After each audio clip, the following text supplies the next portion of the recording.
Hey, I actually remember the mic on this time. How about that? Fantastic. Good for me.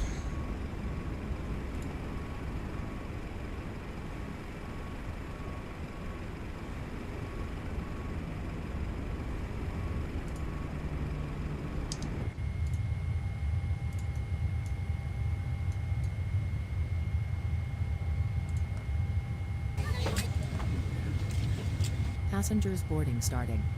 Yes, they are.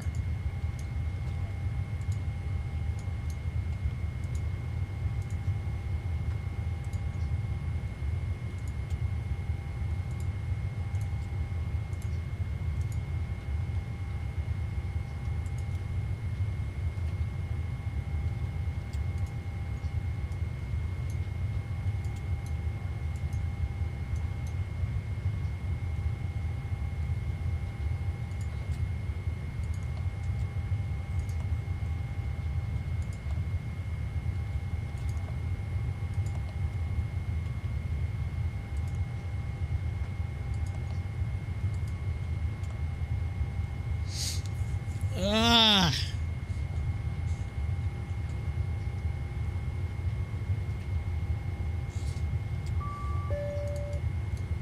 Bing bong.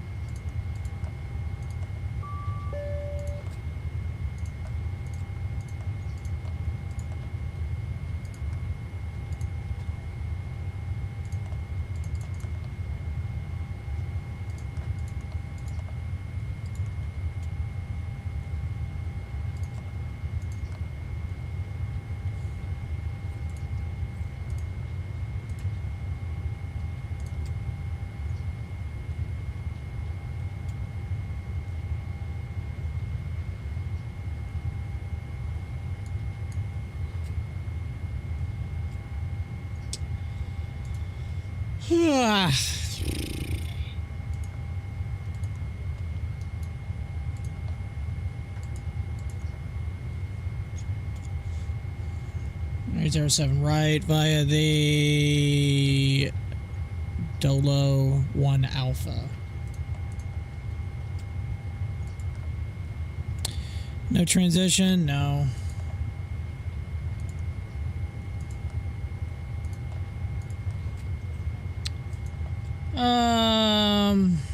That's a good question. What do I want to use for the approach? I'm going to say ILS Yankee. 3-4 right from Tyler.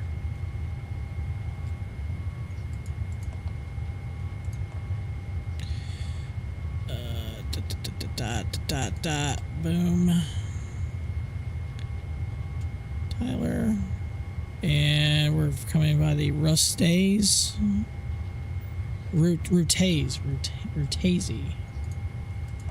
No transition.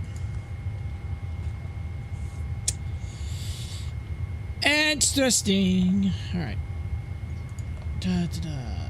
I am really tired. I don't know why I'm going to do a 3 or 4 hour flight, considering I had 2 hours sleep last night. I worked a 12-hour day, but here I am going to do a flight.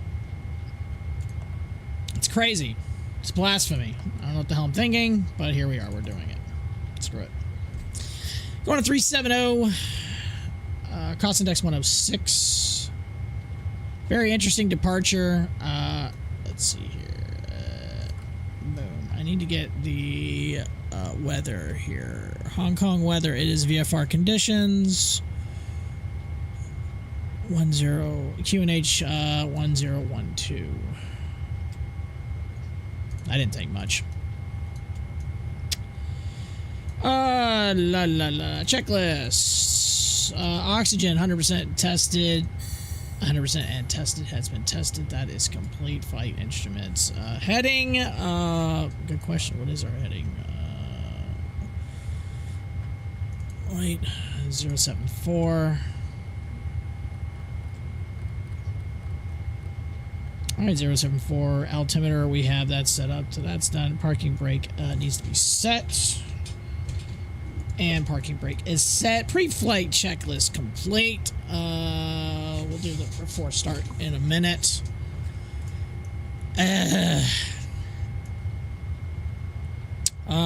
Let's see. We are going to go ahead and set up 370 as our final cruise. 370. Flight directors are going to be on.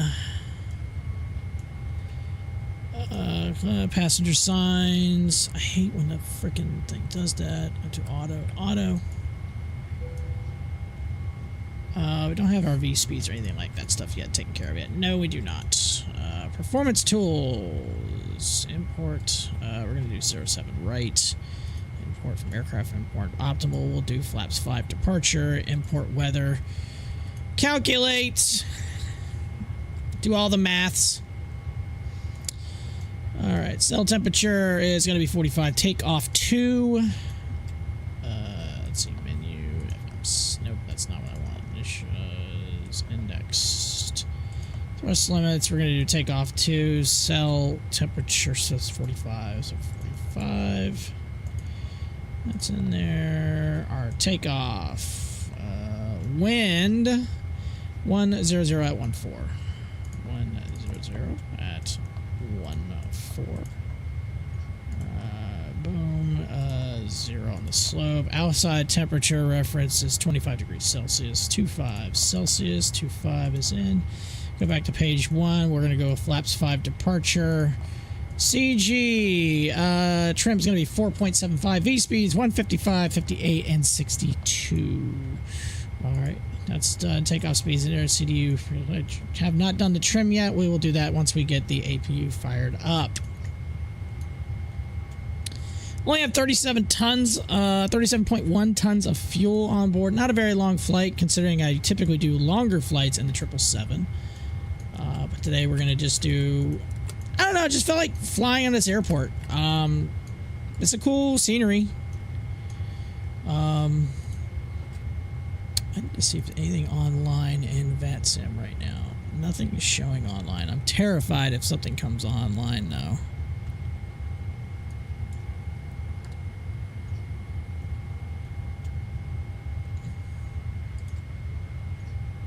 We're going to do it. Screw it. We're going to brave it.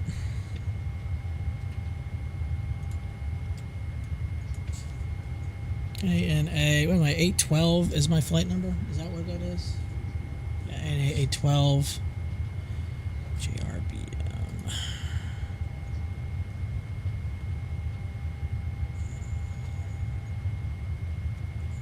Are we connected or not?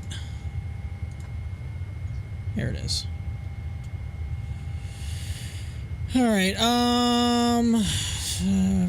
pre-flight, or actually I need to, where's it at? I need to, where's it at? Why am I blanking entirely? Where the hell?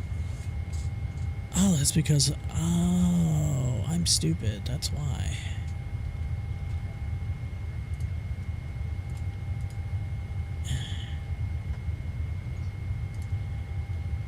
I generated this flight. Apparently I didn't. I thought well, I did, but then I updated it and then I reapplied it. Alright, so there's pre-file vatsim. We'll pre-file on vatsim. We might get ATC, we might not. I don't know. We'll find out. Flight is pre-filed. I have no idea what the CTAF frequency is here.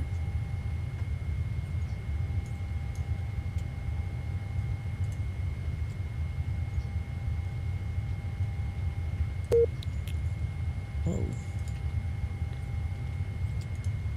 Why did I just get disconnected from the server? That was weird.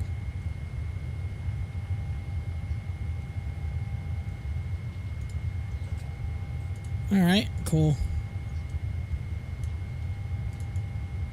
CTAF. I wanted to know what the CTAF is here.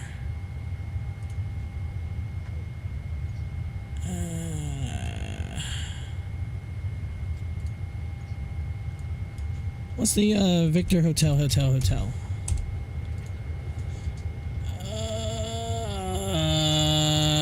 Looks like I don't have a CTAF and nothing. No information. No nothing. Oh, that's right. There's these weird charts that are over here, and I'm like, oh yeah, I forgot. These are really weird over here. All right, we're just going to go 122.8. I love how it always tells me insufficient fuel. I love how it always tells me that.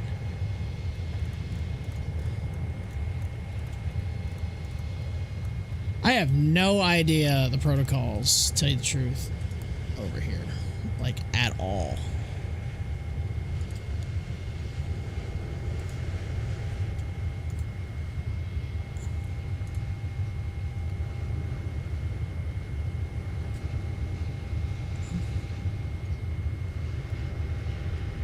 I hear some other aircraft, but I don't know what's going on. We haven't done our APU yet. Let's go ahead and... I love how it always tells me insufficient fuel on this. It's so funny. Yeah, 10.5. I got plenty of fuel. I don't know why it always tells me insufficient. I don't know if that's a bug. Tell you the truth, I have no idea if that's a bug or not. And all the time, every time, it always tells me I have insufficient fuel. Like, all the time.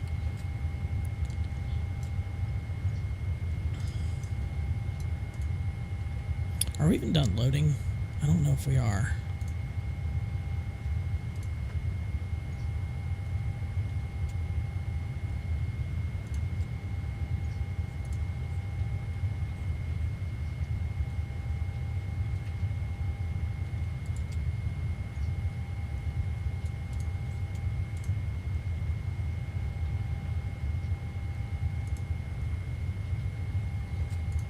Anyways.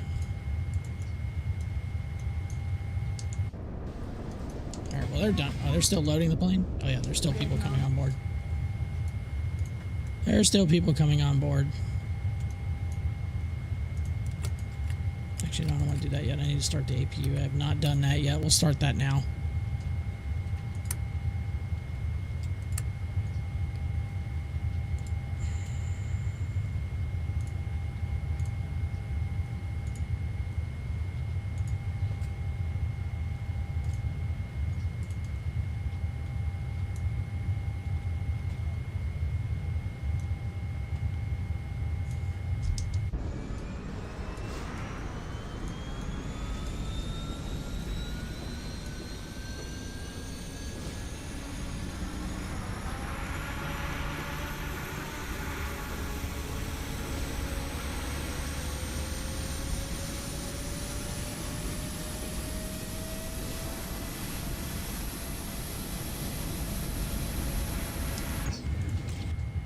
I wonder why that sound always cut out.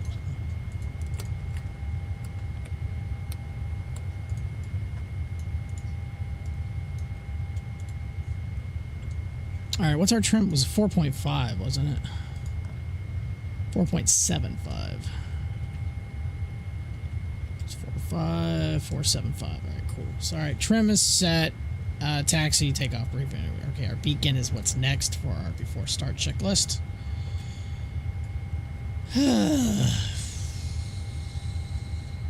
Wait, turn the fuel pumps on in just a minute. APU is on.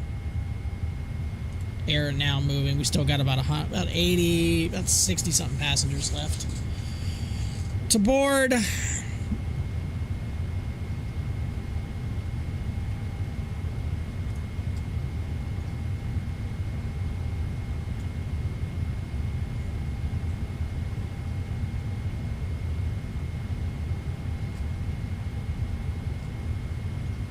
Couple of A380s doing pattern work or just doing laps.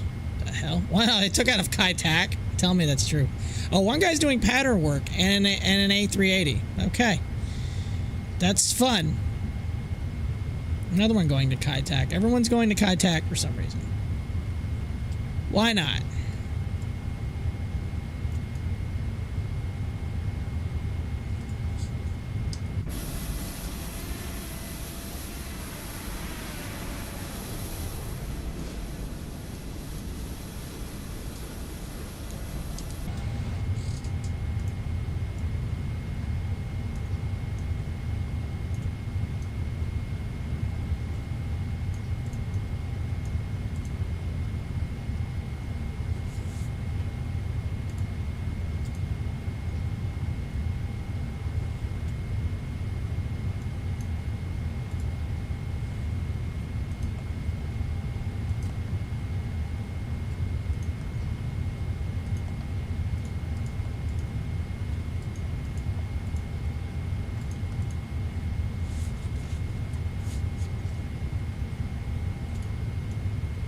know one thing, I'm going to sleep really well tomorrow.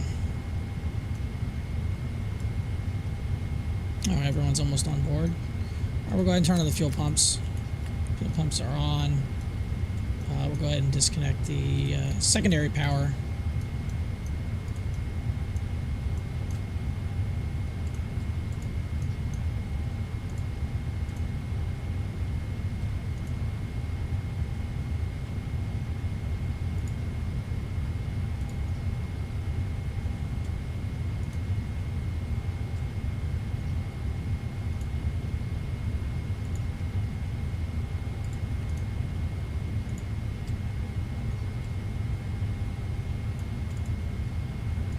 That is a lot of briefings.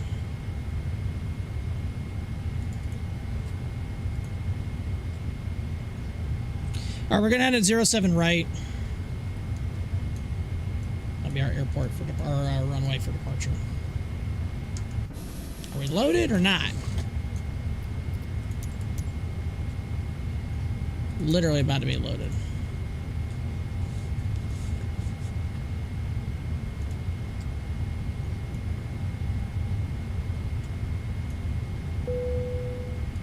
Excellent.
Well, if they close the doors. Hello, Captain. We are ready for pushback.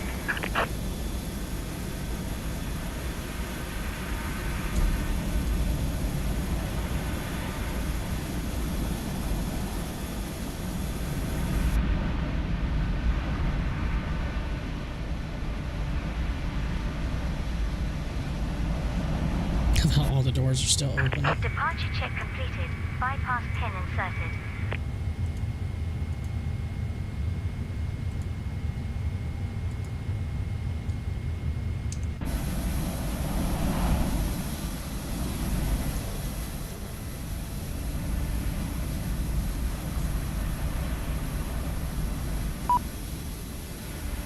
Yeah, I'm closing the doors now because they like take forever to close.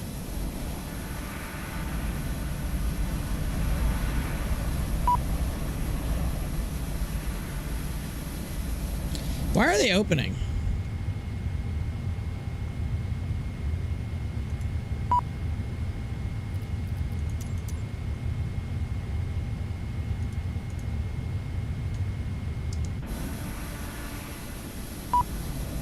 See if they automatically close now.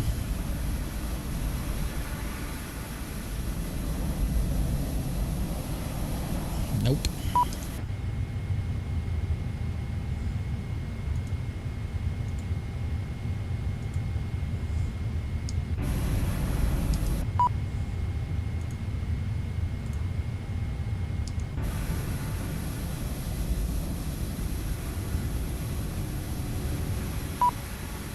Yes, I'm waiting for that to do that too.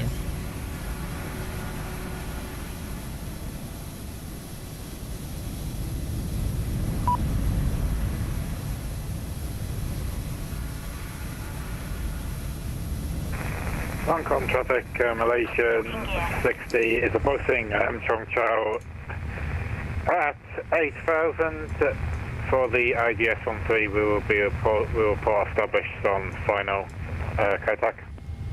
Kai-Tak!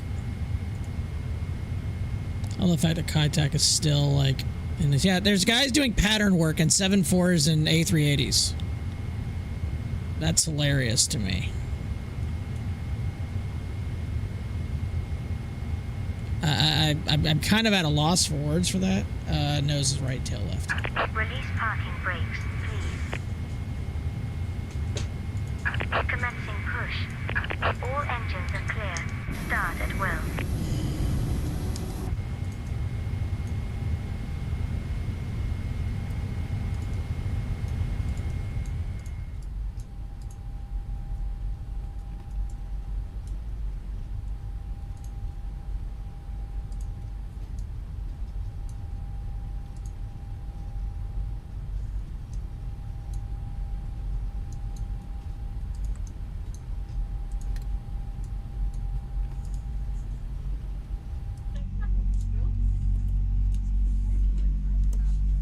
GE 90s.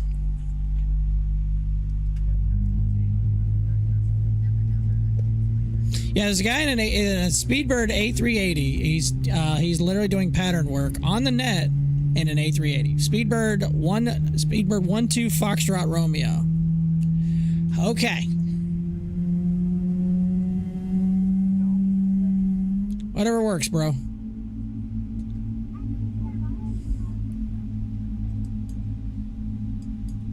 Somebody landing or taking off?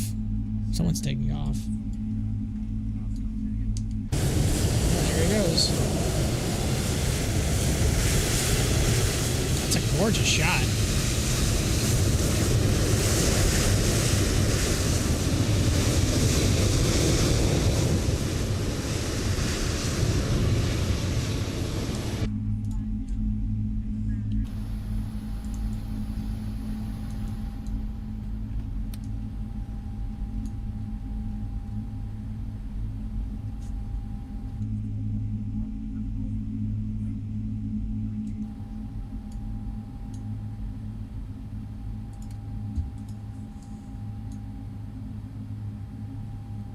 Please set parking brakes. Waiting your confirmation for a good engine start. Cockpit to ground. We have a good engine start. You can disconnect. Unlocking the nose gear. Unlocking the nose gear. Anti-ice will be good. Recall. Auto brake will be on RTO momentarily. Contact traffic Malaysia 60 at Point Golf. Full power established on the IGS-13. Contact.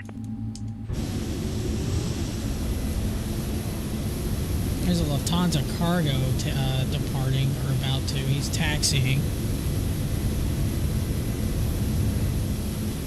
He's going to Frankfurt. That's... Truck disconnected. Bypass pin repeated. What kind of plane is that? Left is clear. 777. Right is clear.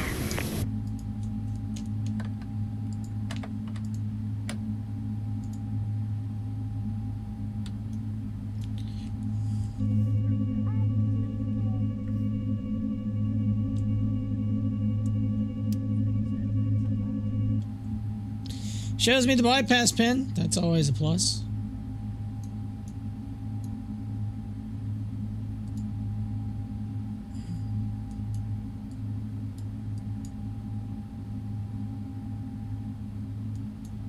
So we're going to taxi out Tango to Hotel to Juliet 1. Pretty self-explanatory. Nothing crazy. Although that says insufficient fuel, I call bullshit. Checklist, flight controls. Looks like everything is all free and clear. Everything is moving like it should. Let me make sure my pedals are actually not being stupid. Sometimes they are a little dumb. Sometimes flight controls are. Ground equipment is clear before taxi. Checklist is complete. Before takeoff list checklist. Flaps to 5. They are already set. Now that is complete as well. We'll have the after takeoff checklist next. And let's go ahead and start our taxi.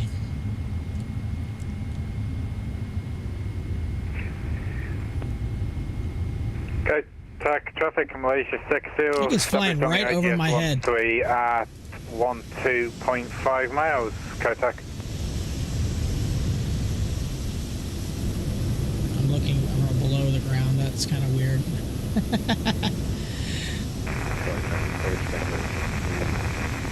Can't see him, so I don't know where he's at.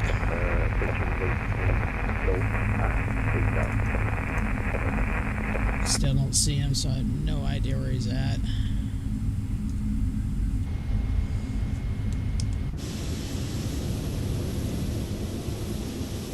I may have to do a landing in Kai-Tak one time. I've never done that. That ought to be fun.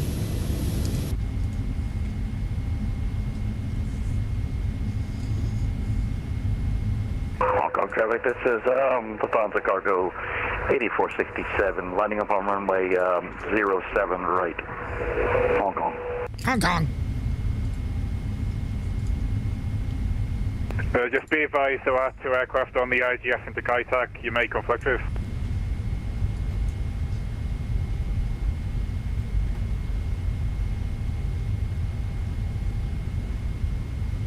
I mean, there's a guy doing like freaking pattern work.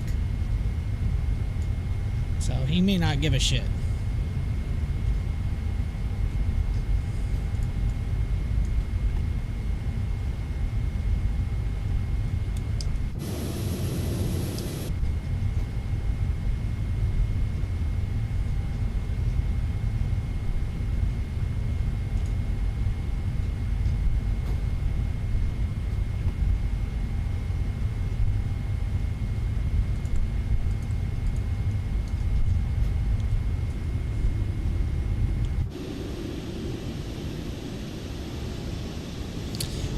Flying the 777.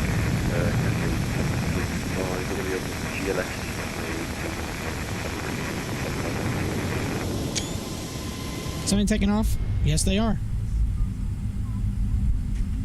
Did he already pass me? Oh, there he is. He's rolling now.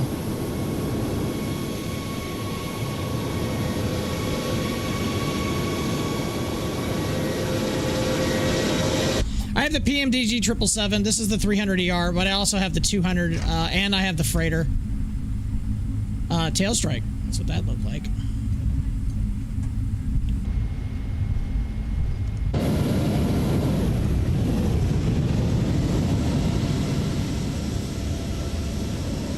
And Cafe behind, just be advised we're out of marker now for 13. Say that again, sorry, for Cathay 325. Yeah, Cafe is flight simulation 60, just letting you know we're already out of marker. Okay, yeah, that's fine. I mean, at takeoff, I'm going to have to watch out for traffic, probably. I mean, in fairness, that doesn't exist. That runway, that airport doesn't still exist, but I love the fact it's still in the sim. Very good. By the way, which 777 would you recommend? I like the 300ER. If you're gonna get it, just go all out and get the 3. I mean, it just depends. If you want passenger freight, do the 300ER. It's the longest range, it's the biggest plane. You know, if you like doing freight, get the freighter, which is basically a modified 200. But yeah, if you're gonna, for me, if I'm gonna do it, I'm going all out. I'm gonna go with the. I love the 300ER. The GE90s. I would recommend getting the external sound pack. I think it's the Boris sound pack. I would recommend getting that because when we do the takeoff, it sounds so good. I usually do a departure like camera as I'm taking off and rotating, and it just sounds so good. I love it.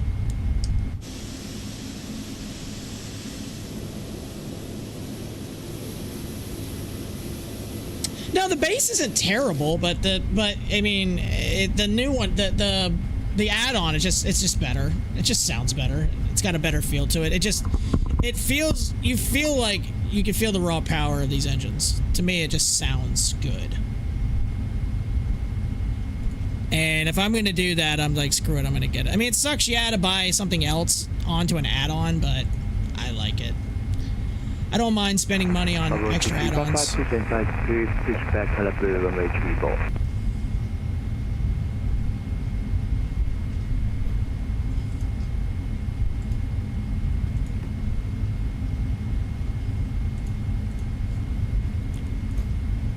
Hong Kong traffic. Nippon 812 is lining up runway 07 right from Juliet 1, Hong Kong.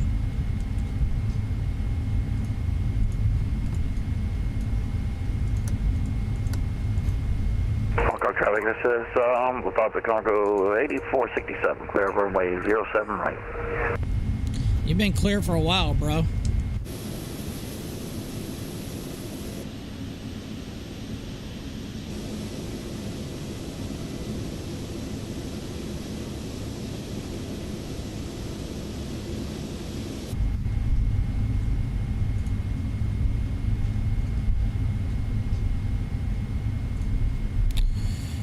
What we got? So I got somebody getting ready to fly over my head. Because I got people doing pattern work in Kai Tak for some crazy ass reason. Actually, there he is above me. I can see him right up above. Well, underground view. I can see him right above me now.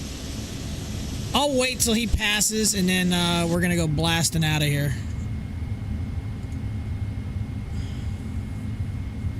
I can't tell what aircraft it is above me.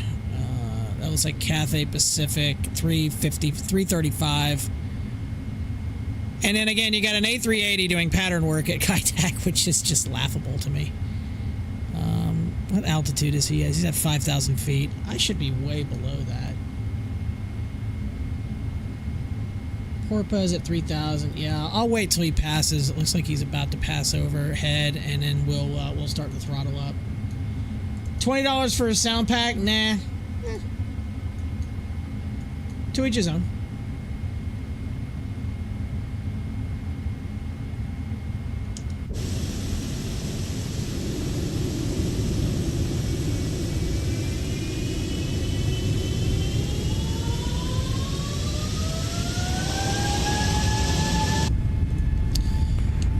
Traffic, Cathay 335 on the GLS for runway 13. Contact.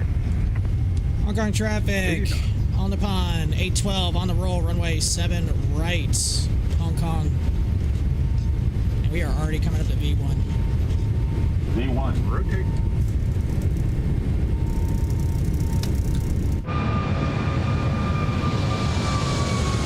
How's it rate? You're up.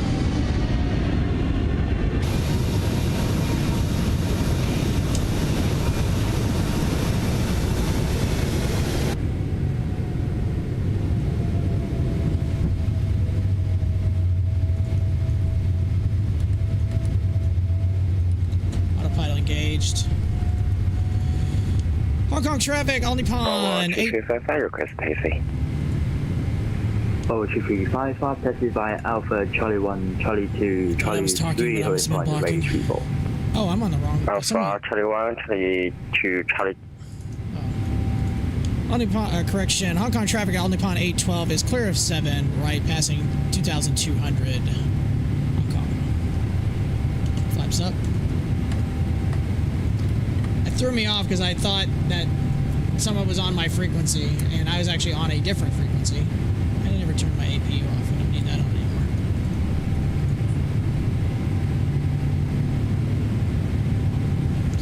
Oh, it's 3 a.m. for me. Good night. I'm going to sleep. Yeah, it's 9:09 p.m. for me, so I'm gonna be landing probably 1 a.m. my time, and I had no sleep last night, so I'm pretty wiped out too. So, yeah, I only slept maybe 2 hours last night, and I worked a 12-hour day, so I'm pretty tired myself.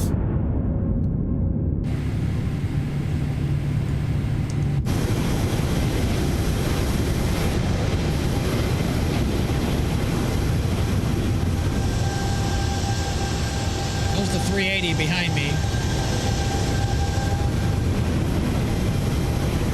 Where is Kai Tak from where I'm at? It's probably like over here somewhere.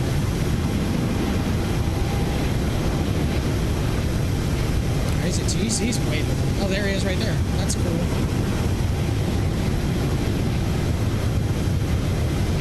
Enjoy the pattern work in the Kai Tak, which is laughable.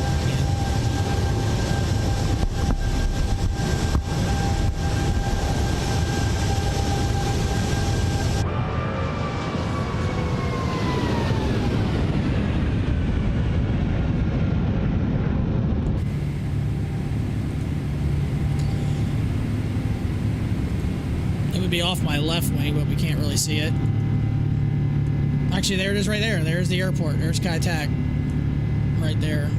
which again does not exist in real life anymore, but it's nice that the sim still has it.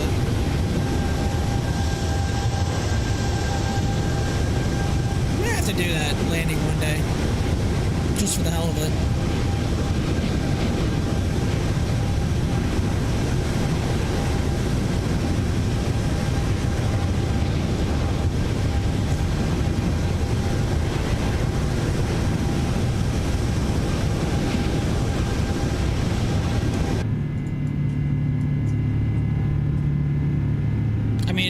I need to probably get the landmarks thing as well. We don't have the landmarks for Hong Kong.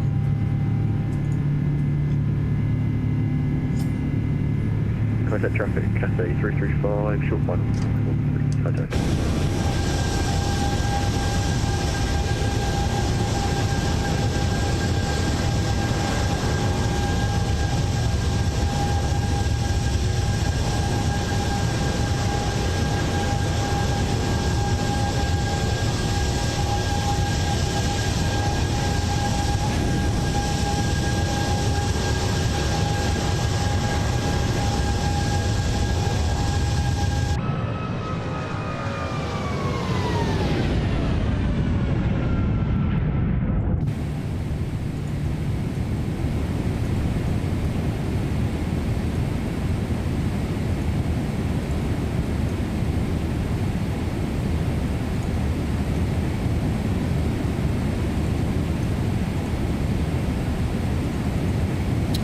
Already into standard pressure, climbing above 10,000, landing lights can come off. And we're on our way.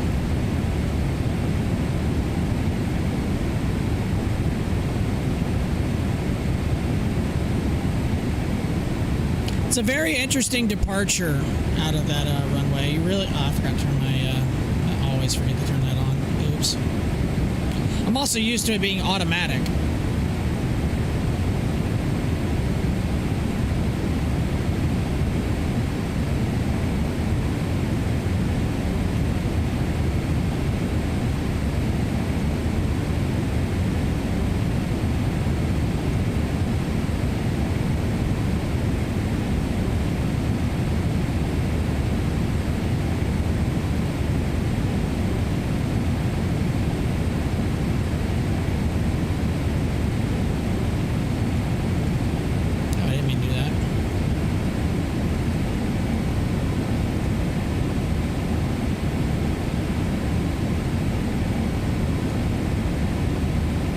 Nice little tailwind, though.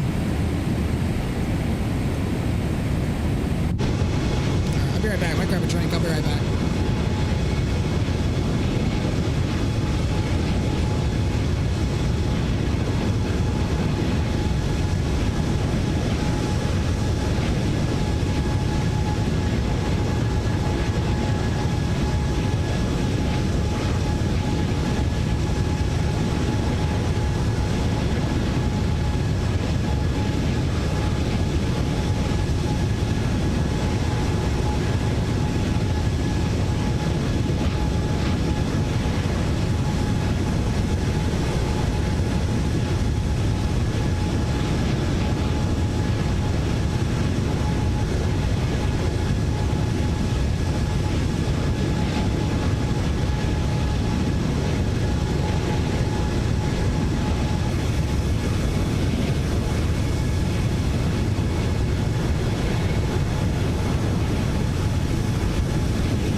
Beer time.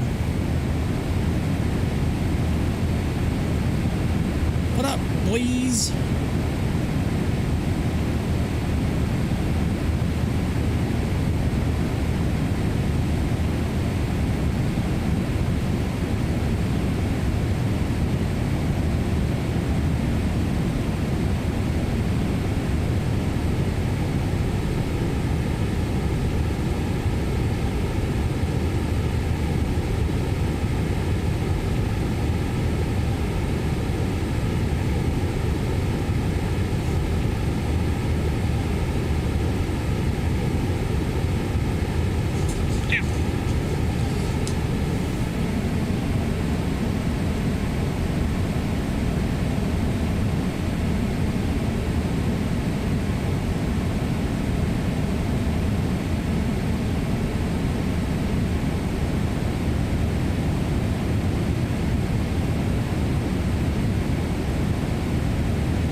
Hey, what's up?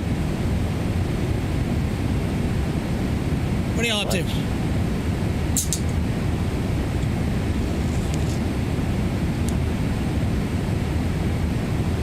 How are you doing, fine, sir? I'm alright. I've had a long fucking day. Didn't sleep for shit. So let's do a 4-hour flight. Oh, why not? Why not? Go big or go home. That. So, yeah, I slept terribly last night. I might have got 2 hours of sleep. I had to go into work about... I was supposed to be there at 5:30 in the morning, but I look at my watch when I woke up and it said 5:19, and I was like, yeah, I'm not going to make that. So I'll see you guys before 6. We had to do 1 departure, 2 arrivals, unload and reload a plane. Was supposed to do it. Did you go back to FedEx? No, I'm still with that company that works with Boeing. Okay. I don't know if I'm going to go back to FedEx. As of right now, I'm not going to leave my current job. It just depends on our quote-unquote what our raises are going to be next week. If I'm not going to be making as much as some people who just started who are making $4 an hour more than me, and I've been there longer, I'm going to probably shit a brick. But I don't know. So, yeah. We're supposed to get another arrival today, but it had to divert and go to Baltimore because it had to shut down number 3 engine. You only need 1. I mean, it has 4, but they just decided that no, we're going to go to Baltimore. They actually wanted to go to JFK, but there was no parking for them, so they're like, well, fuck you guys, you're just going to have to go to Baltimore instead. So yeah, good times. Sound like. So now you're doing a 4-hour flight. Yeah, why not? Fuck it. What else is there to do, Trev? I mean, it's just, I might as well not. I mean, I can sleep tomorrow for a little while. I'll be okay. And then stream like another 4 or 5 hour flight tomorrow. Why not? You can sleep when you're dead. I plan on it. By the way, if I unleash a really bad burp, I really apologize because I just opened this beer and it's a little foamy and I can feel it brewing. None of us. So just letting you know that there might be particle fly. None of us care. We're all dead. That's good. It's okay. It's okay. We have Rev. That is true. Oh, is this Shika? Oh, well, he's not in here right now, so I mean, we don't have to worry about it. No, I'm saying he fucking everything goes out of that man. That's true. Good point. That's a very good point. How are you fine gentlemen doing this evening? Doing pretty good.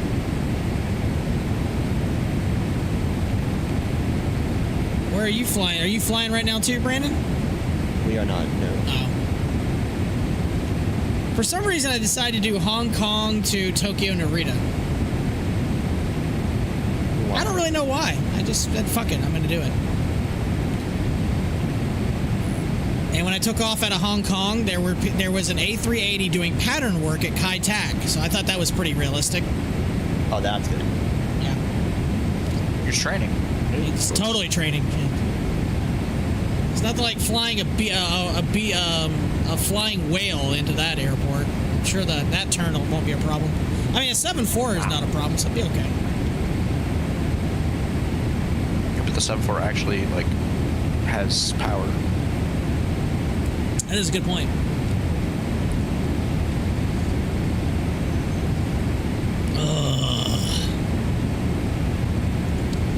Climbing.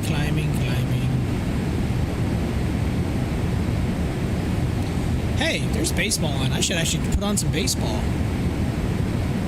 We got 20 minutes until the Mariners. Did they end up winning last night or did they lose? They won. I watched a little bit of the game. I think I turned it on and it was 2-2, then it became, or no, it was 2-1, then 3-2, then 3-3. We won 6-3. Nice. No, 5-1. Couldn't have been 5-1 because it was 5-3. It was 3-3 when I turned it off. Unless, oh, actually, you know what? Hold on, that might have been. You're thinking of Thursday. I'm thinking of Thursday. You're right. I'm thinking of Thursday. Good point. As soon as I thought, I was like, wait a minute, maybe I'm thinking of Thursday. God damn it, I am. The Braves already played today. Is their game already over?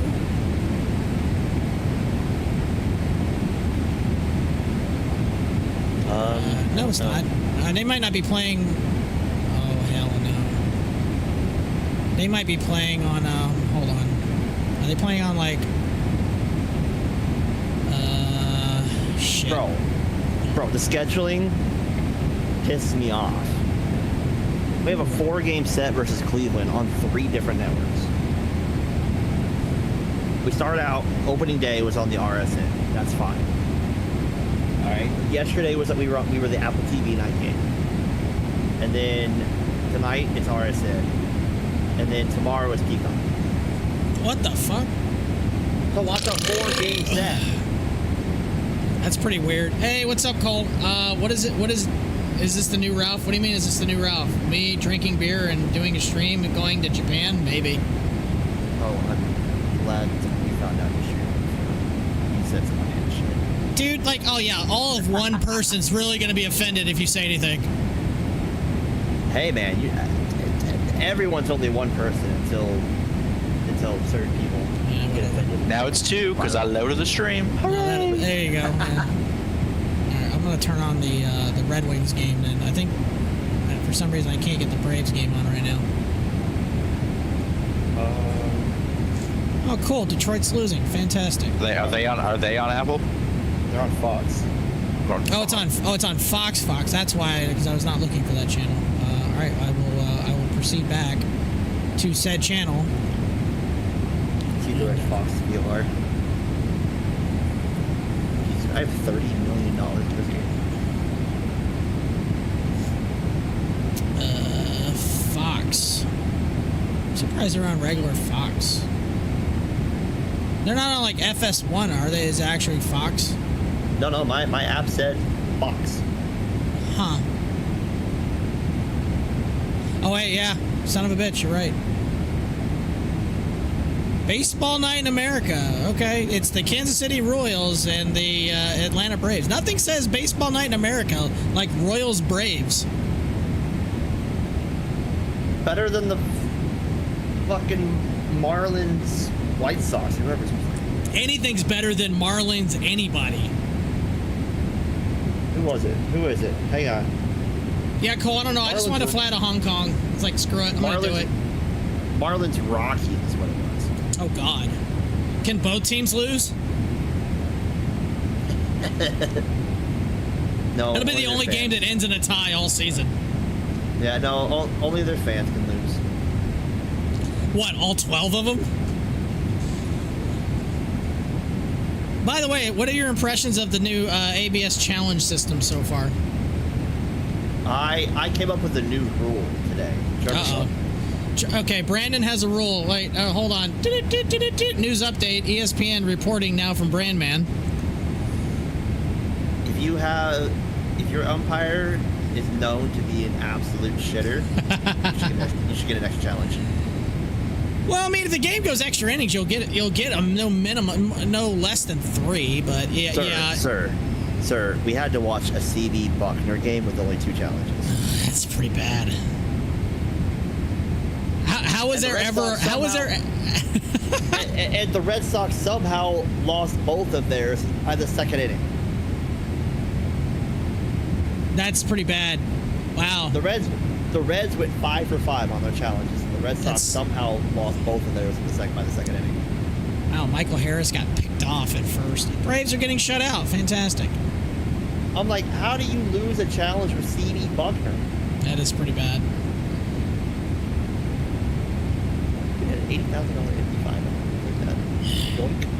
I'll tell you right now, guys like Greg Maddux and stuff like that, which I love those guys that pitched, but I tell you, if they pitch nowadays, I don't know if they'd be as good because that strike zone was pretty large back in the day.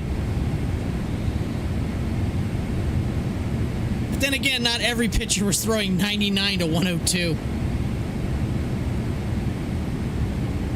Oh, it's the same thing with the conversation of like the old guys, Babe Ruth and Hank Aaron, like greatest hitters of all time in the history of baseball. No, they would shit themselves at the thought of having to face Paul Skeens. That's true. I have a really fun... Oh, that's why my alarm didn't go off this morning. I set it for tomorrow morning, not this morning. That's why I was late. All right, cool. Glad I saw that. How about this for an interesting statistic? This is hilarious. So, William Shatner, obviously who played Captain Kirk in Star Trek, had a birthday the other day.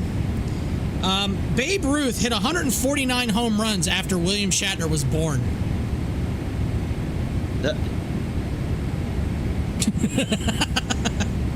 Shatner, who is 95, this popped up like on a Yahoo Sports feed on Facebook, and it's just, I saw that and I was like, holy shit, that doesn't sound right.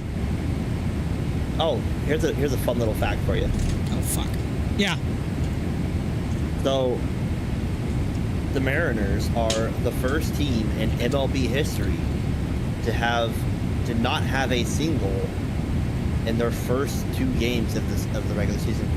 They didn't have a single, so they had doubles, triples, or they had extra base hits for every hit. Yes, we have 6 home runs, 2 doubles, and a triple. That's interesting. That is rather unique. And pretty awesome. It said it's only the 9th time that a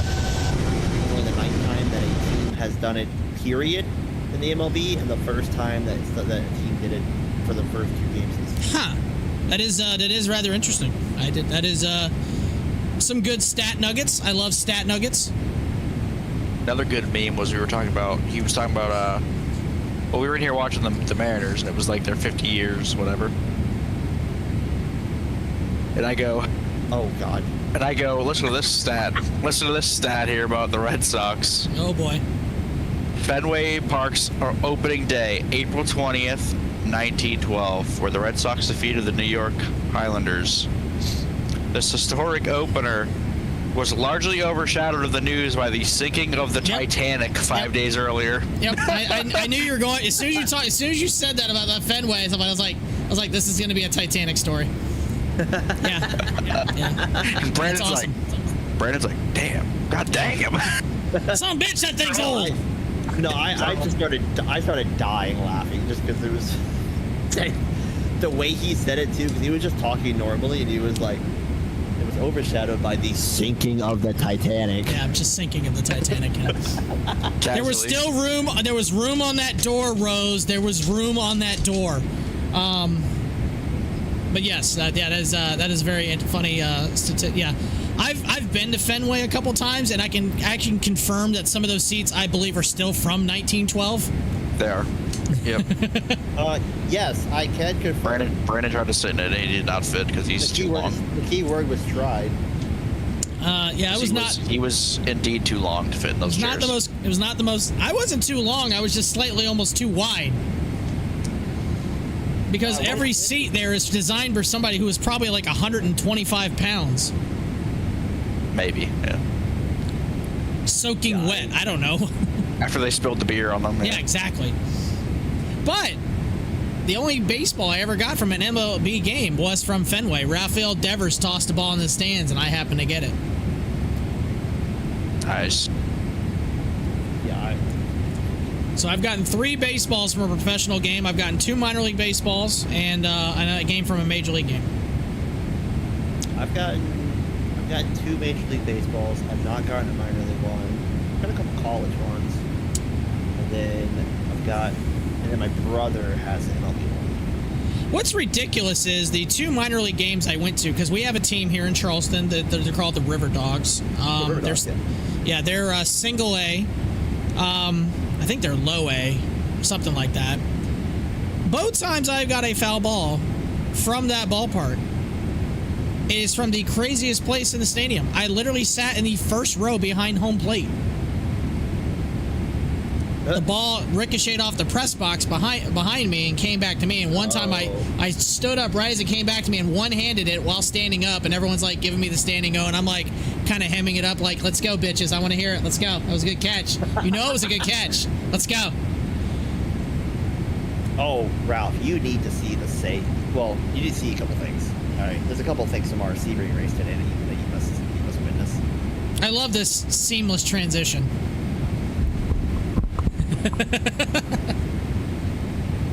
Listen, what'd you have, like, what was it, like the 6 hours of Sebring or something like that? 12 hours. Listen, you've hung out with our for us 2 hours and 20 minutes. That's fair. We don't run the Daytona 500 here. We run the Daytona 25 to 50. All right. There's that. All right, hold on. Let me get the old external browser. Oh, Trevor, you didn't see the clip. Hang on. Clip was fucking there. No. Well, yeah, that one. Yeah, you didn't see that one. What is this right here? That's the one where I was dying laughing. Is this a clip of Brandon dying somewhere here? Okay, stopping, waiting, just okay. All right, still waiting, being patient. We're the blue and black Porsche that passes the beginning of the clip. Oh, I got you. Way to go, guys. Really feel on it. What in the?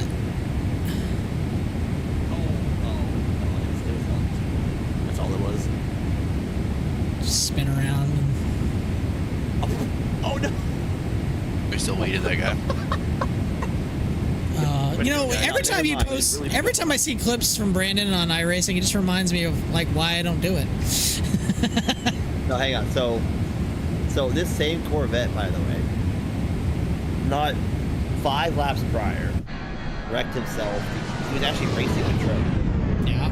And then there was 2 Porsche GTPs that passed us. He didn't realize there was a third one, so moved over to take the racing line as the third one was passing.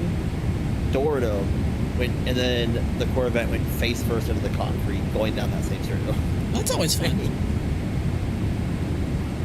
That's always a good time. Then, other than that, Trevor's aside from a couple of minor touches, the rest of Trevor's stint was relatively uneventful. Good job, Trevor. Well done. So then, I'm on my 3rd lap in the car. Okay, I thought our tires were good. I thought. You were being thought. Did you just like hit the throttle a little too much and then eat shit? Yeah, kind of. Not really, but kind of. Oh boy. Oh boy. Hey, actually, that's nice save. Well done. All right, so the 3rd-person clip of that goes really hard, though. How the fuck did I say that? His butt was like in the wall. Oh yeah, that's yeah. You clinched up a little bit right there. I think certain body parts got a little tight at that point. Oh, absolutely. I felt it going. Went oh shit. So then, I want to say 3 laps later, this happens. 3 laps later, as I'm finally cooling down after doing my 2 hours. This is something you need, like the audio clip from like SpongeBob, like 3 laps later.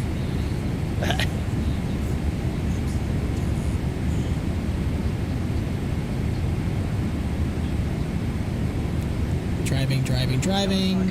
Yellow flag, and then let me guess. Yep, dead.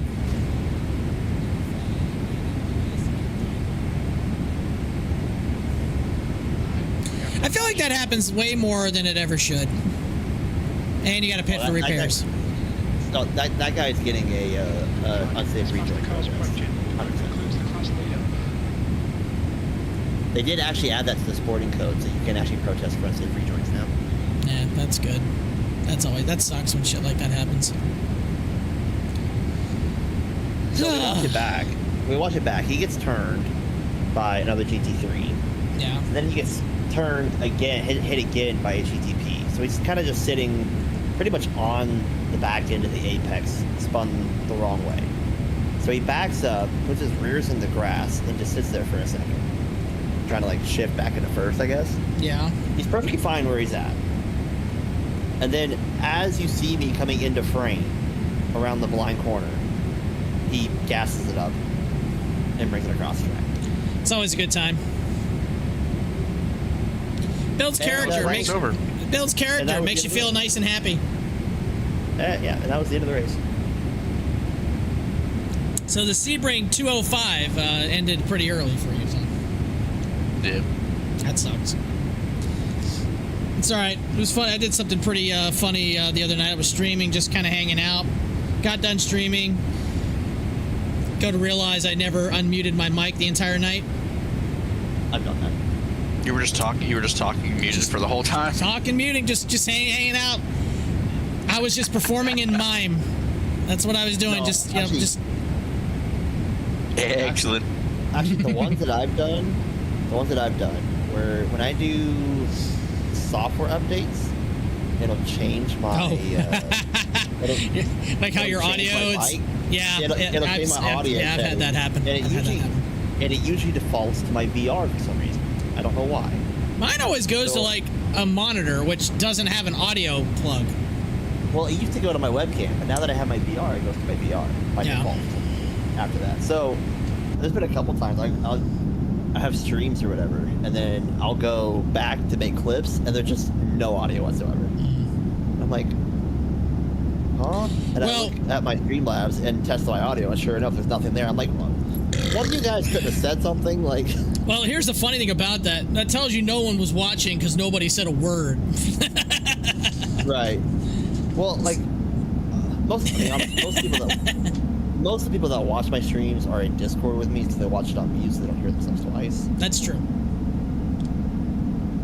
Like your stream right now, I'm watching your stream, but I don't have. Oh my god! Thank you. I'm just kidding.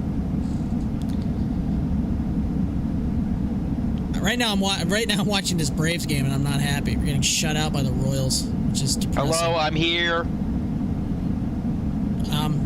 What's up? How you doing? Look at that big engine. The big engine that could. The big spinny. That GE90. The big spinny, yeah. That's a good call. The big spinny. Uh-oh. I hit the wrong button. Oops. I hate when I do that. Did you not do the F&O last night? No, I was broadcasting a baseball game. Oh, okay. I would much rather have done the F&O, though.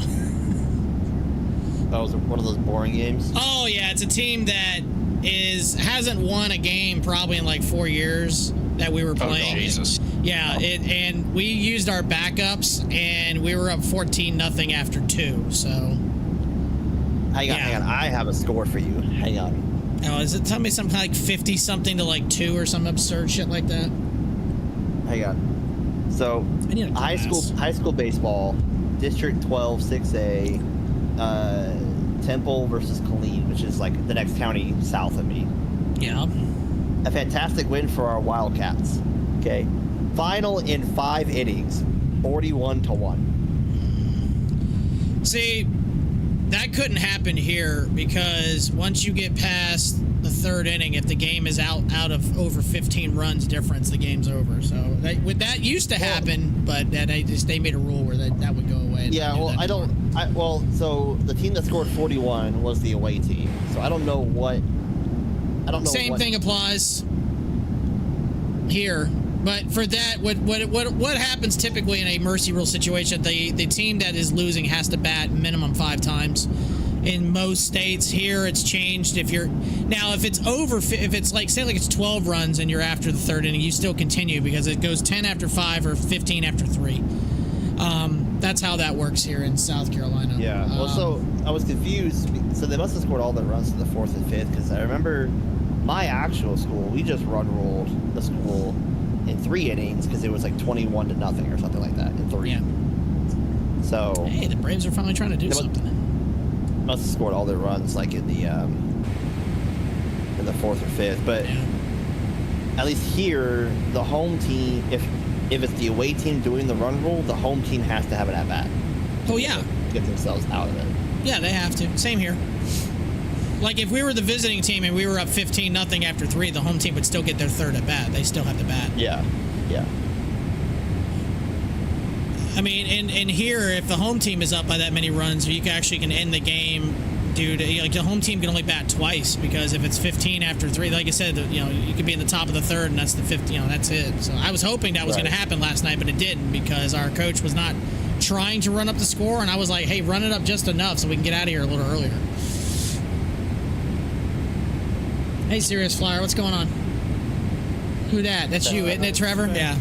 That's me. 30 minutes. Well, it is fully set up. Let's go.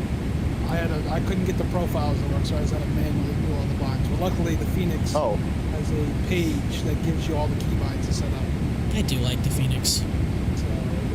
The Phoenix. The Phoenix.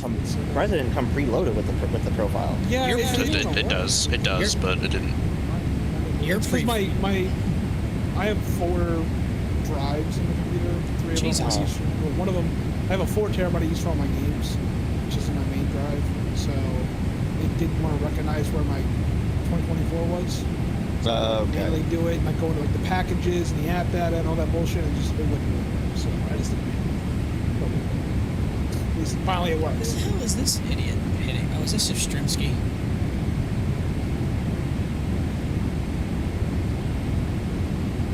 Oh, Ralph, did you see beginning of the season that Baylor kid that hit 3 grand slams in a single game? I heard about it. I don't really watch college baseball at all, but I did hear something about that. Yeah, I was at that game. That was opening day for Baylor. I mean, he's no Marshall McDougal, but I guess that's okay. If you ever get that reference. I do not. Some guy for Florida State back in the 90s went like, oh God, like 9 for 9 with 7 home runs.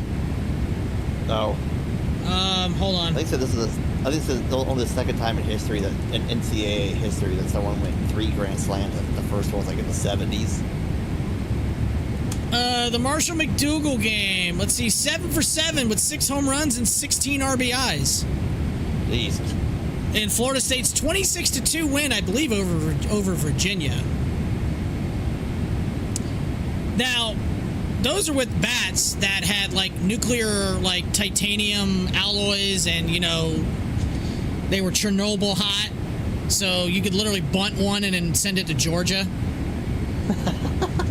So the high pitched tings. Right. Yeah. So that's the old school bats. Yeah, that's. Like when they were. Uh-oh. Yeah, that's pretty much how it sounded. Okay. Please be okay.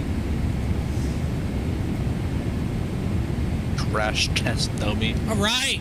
Let's go, Braves. 2-1. Ty run's going to be at third. Oh. Let's go. Who's up? It's got to be like the 7-hitter. I have no idea who the hell half this roster is anymore at the bottom of the order. Oh, that's a meat pitch. Meat pitch.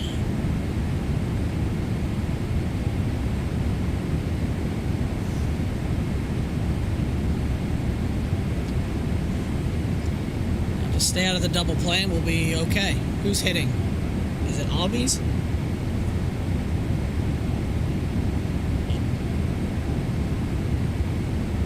Oh, it is not Ozuna from the Braves, but that was Ozuna from the Pirates. Oh, it is Albies. That was a guess, and I was right. Holy shit.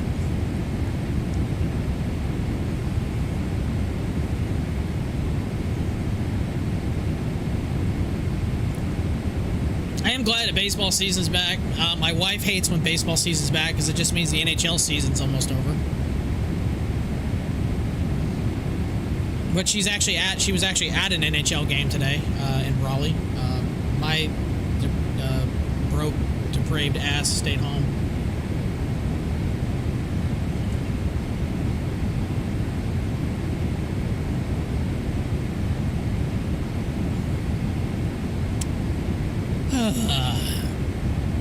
Two hours, 26 minutes ETE.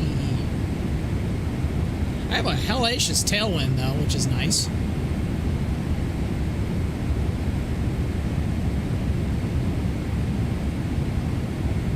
Oh, one thing of note for you, Ralph, in this game. The Atlanta Braves ran out of ABS challenges after just 2 pitches in the bottom of the first.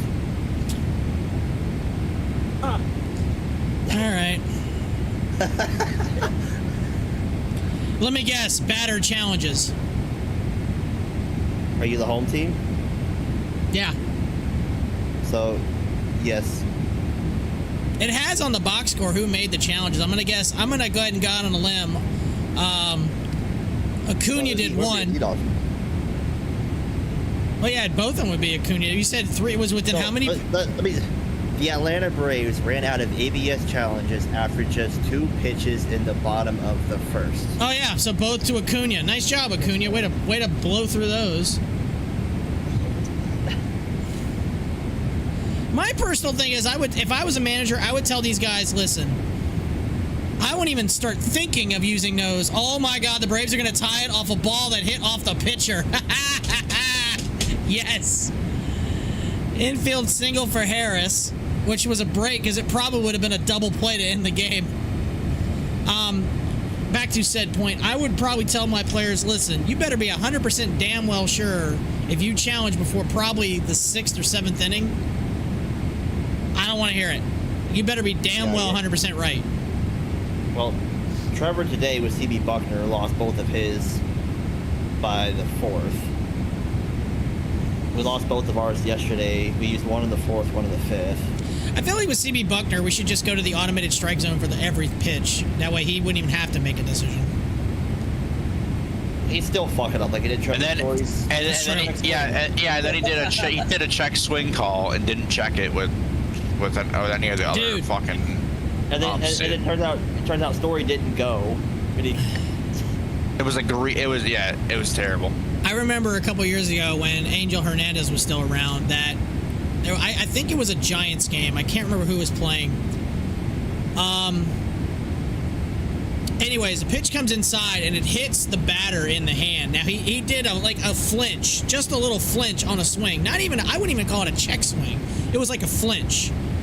So now he's saying no, it didn't hit him. It's a foul ball. It's a foul ball, or whatever. He's saying it hit the bat.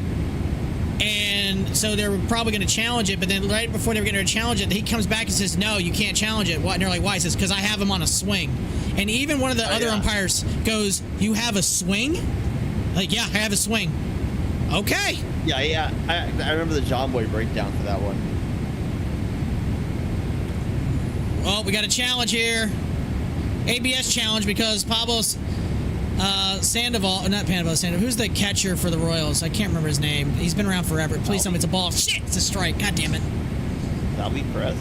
Yeah, Perez. That's what I'm thinking of. So now the count's 2-2 instead of 3-1. Bases are loaded, 1 down for the Braves. Now a 2-2 pitch. Winning run is at 3rd. Yeah, I think for us, they said that pitchers are not allowed to challenge. It will only be Cal and Garver. And then, as far as hitters, it better be Agrias. Ooh, full count. Oh, please let it be a walk-off walk. I don't even care. I'll take it. Hey, I'll be full.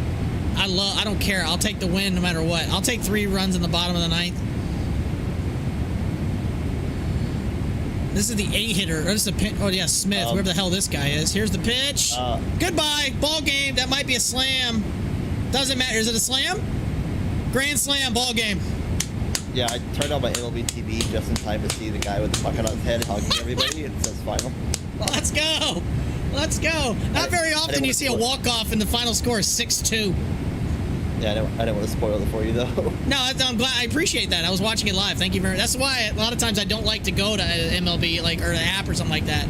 I don't want to do that. No, I was pulling up a double box on my stream to watch it, and then it was ahead of yours. Yeah. So that pitch was a bomb. I'm not gonna do that to him. Dude, I mean, obviously he's got to throw a strike, so you're just like sitting dead red. I mean, if you had the absolute stones to throw an off-speed pitch right there, that'd have been diabolical.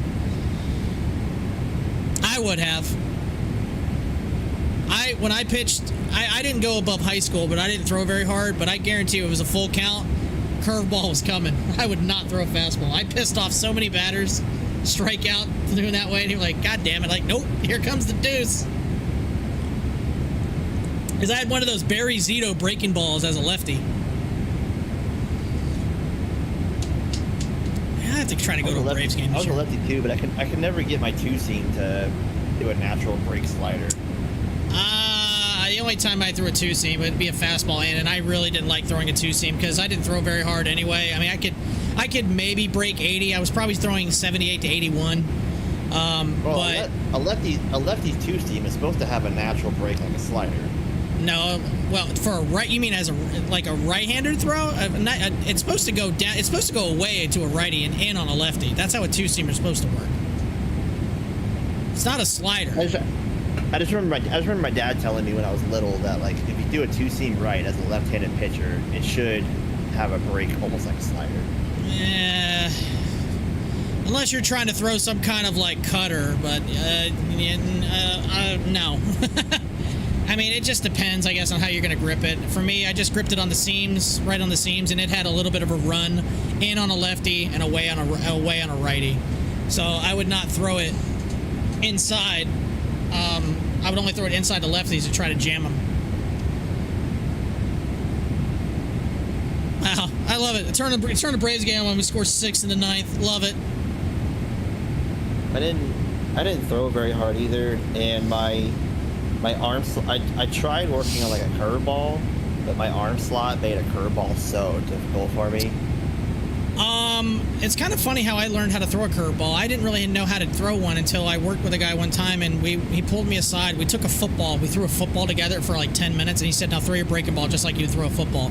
And the first one I threw, his jaw about fell. He was like, holy shit, that was dirty. Which feels weird. I know how to throw a curveball. The problem is I was like almost like a not sidearm, but almost like a 3/4 slot. And on a curveball, you have to go over the top and like snap down. I couldn't do that naturally. I was more 3/4 to maybe. I wasn't directly over the top. I was probably closer to 3/4 too. But the way I gripped it was a little different, which gave me the. Actually, hold on a second.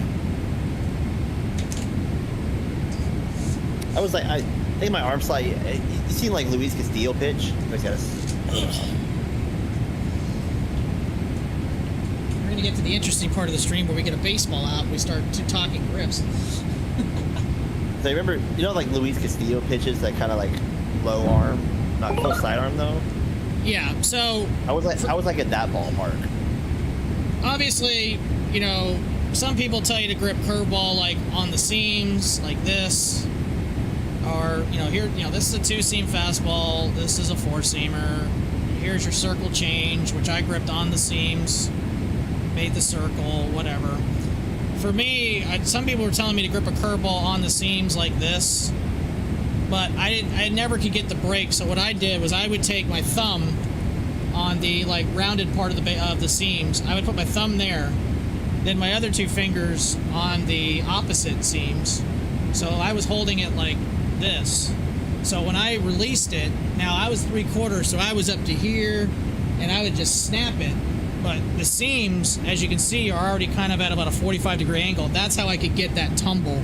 And it was basically like, not a full 12.6, I would say like maybe like 11.5, but it had a lot of dive.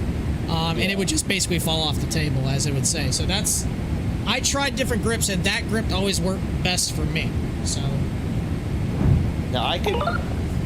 So when we were playing catch with my dad could throw a knuckleball. So he'd throw knuckleballs playing catch. So he taught me how to throw it. So I could throw a knuckleball, it's just being accurate with it. Well, it's a knuckleball. It's not going to be accurate. There's a 50 you're trying to be in the ballpark, no pun intended, but it's like, yeah. Well, if I threw a knuckleball as a pitch, there was a 50-50 shot that it was the nastiest strike you've ever seen. Yeah. Or it was going to the backstop, like over the catcher's head. I tried a knuckleball and I threw one time that was really good, but I never could duplicate it. If I'm playing catch, I can throw if I'm playing catch, I can throw knuckleballs all day. If I'm trying to pitch and try to land it in the strike zone, it's like maybe 45-50%. The pitch I wish I threw more, but it probably would have shredded my arm, was a slider. And I would grip a slider slightly different. I tried throwing a slider after high school. Like, I played in several men's leagues. That's how I met Rich, was playing men's league baseball. I didn't really know how to throw a slider until I found out years later. And the first couple I threw actually were pretty nasty, but you have to use so much wrist action, and it puts so much torque on your elbow that it's really not good, because I would grip it similar to I said I didn't like to grip it on the seams. But as you're going to throw it, you're literally thinking the whole time, your arm action, you're like fastball, fastball, fastball, fastball, fastball. And at the last second, you really have to torque the wrist really hard to get that motion. And it puts a lot of strain on the elbow, a lot of strain on the forearm. And it was not the most comfortable pitch to throw. I mean, but I could get the sideways slide, and I threw a couple that were like backdoor for strikes to get strikeout, but I wasn't very accurate with it. But I learned to try to throw that later on, and I wish I would have thrown it when I was younger. I might have been a nice to have 4 pitches as a high schooler, because most pitchers have usually just 2. Now some guys have 3. Over there. But the crazy part about high school baseball now is, I mean, obviously I do a lot of stuff with broadcasting. I see a lot of high school baseball games. When I played high school baseball, there might have been 1 or 2 guys in your area that threw like 90, maybe 92, 93. Almost every team we see now, either one guy on our team or a guy on other teams are throwing 93 to 95, which is mind-blowing. My team has a guy who was hitting 90s as a freshman. Yeah. I mean, the weight training and the specialization, a lot of guys are playing baseball year-round, which technically I don't really fully agree with. I think you should play other sports. I mean, for me, I didn't play baseball year-round until I got into high school, and I played, like, fall ball. So my school year was fall ball in the fall, varsity baseball in the spring, and in the summertime, it would be like a summer league, like a rec league. There wasn't a lot of travel ball when I played high school ball, because if you were on a travel team back then, you were elite.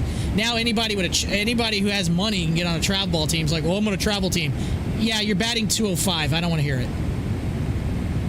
When I was playing, it was pretty much right in that transition of, like, you had to be good, but then you also kind of had to have the money.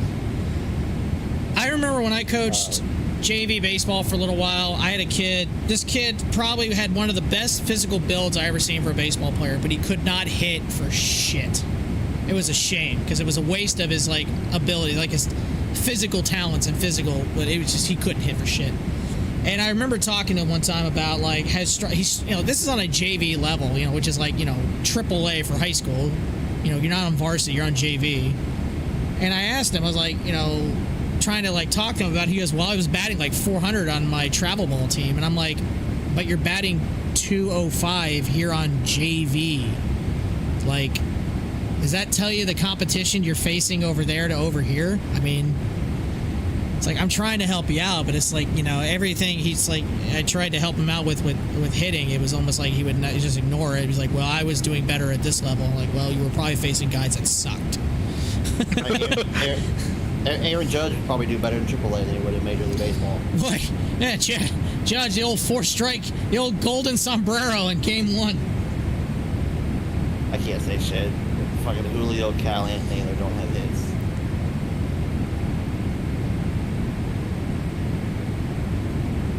Golden sombrero week 1. Oh, I need to see how the Red Wing game. Since the Braves won, now I can see how the Red Wing. Oh, cool! They're being shut out 3-0. Fantastic.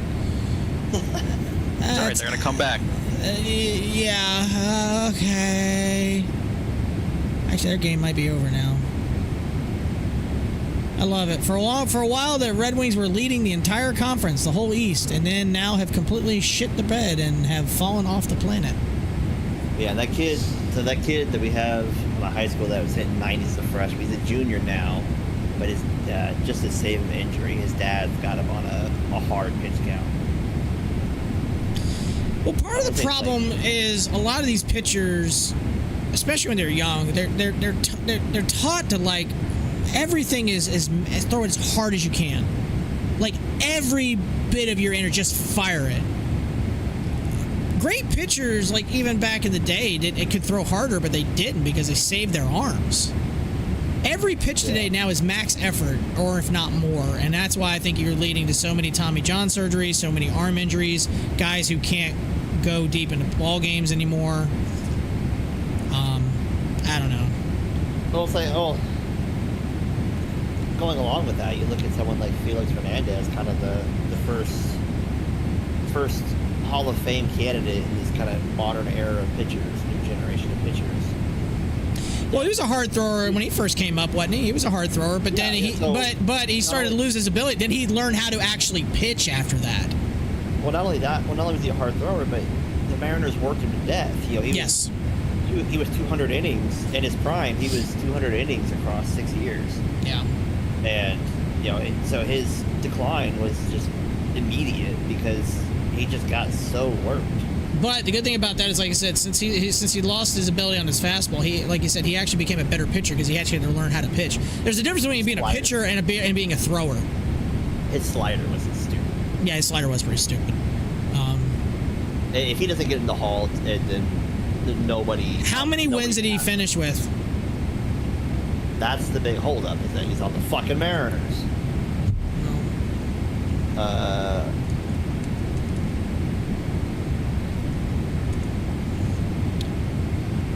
He finished with 169. Automatic. So 169 and 100. Yeah, that's pretty low. I also remember the team he was playing. I mean, ERA is not bad. 3.42 is pretty solid. The thing with Felix, though, is that with his win-loss, you have to look at the team he was on. Where 90% of his starts, the Mariners would win if they could score 2 runs. You know what's funny? However, that era of the Mariners couldn't score 2 runs. This is crazy. Looking at this, this is nuts. Basically his final season was 2019, and he was only like 34. Yeah, I mean, look. 33. Wow. Look at the innings pitched. 2006, 191, 190, 200, 238, 249 in 2010. 232, 204, 236, 201. He was on a 10-year stretch of 200 plus innings. So other thing with Felix is, do you judge him off his prime, or do you judge him off of his whole career, his build? Well, typically it really should be the totality of the entire career, but there is a 1, 2, 3, 4, 5, 6. There's a 7-year stretch where every year he either went to he was an all-star, or like 6 of the 7 years he was an all-star. 19 wins, but one of the problems is, I mean, obviously, yes, I understand he played for the Mariners. He didn't win 20 games. I mean, but 19 and 5 is a solid year. I mean, he did get the Cy Young in 2010. I say, but in his prime, he's the best pitcher in baseball across like a 7-year span. Second is Cy Young, first is Cy Young, fourth is Cy Young, 8th, 2nd, 7th. You're totally looking at the same website I am. Baseball reference. Yep. I mean that is the. That's true.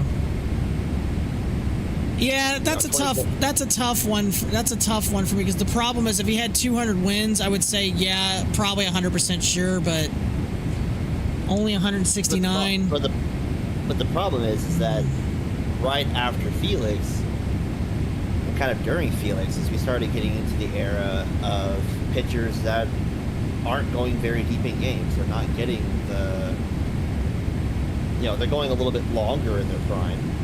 Yeah, I don't think you're going to see another guy hit 300 wins. I don't think you're going to see that anymore. Honestly, with how deep some of these pitchers are going, I'm not sure you see many guys with 200 wins anymore. Depends on the teams they play on. I mean, but that's a fair point. I don't know. That's an interesting. Obviously Kershaw and Verlander and all of them are going to get in, but if Felix doesn't get in, that's really going to set the tone for a lot of these current modern pitchers. I mean, I'm looking at something else. It's basically the argument you're talking about. Do you go for peak production versus longevity? So that's a good question. For me, it's 50-50. His peak I mean, it's not like his peak production was like a 1 year span. It's a 7 year span. No, it's 7, yeah. But that's an interesting question, and it's a question I think it is worth asking.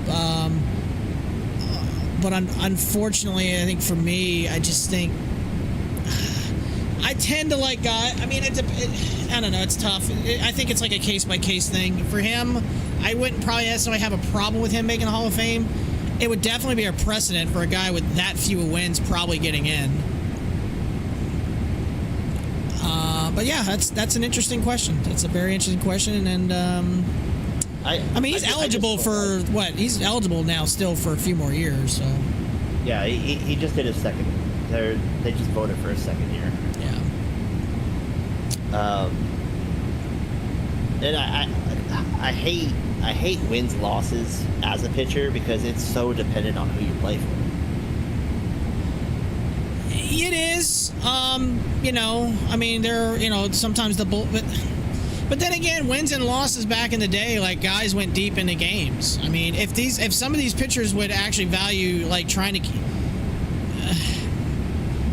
I think the problem with a lot of pitchers today is they're so used to only let me go out and give you 4, and then if I give you 5, it's a bonus. That should not be your mentality. Your mentality should be going, I'm going to go as deep as I can in this game, and I don't want to give up the baseball, but it's a different era of game. So Paul Skeens was 6th in MVP voting last year and had a Cy Young. He went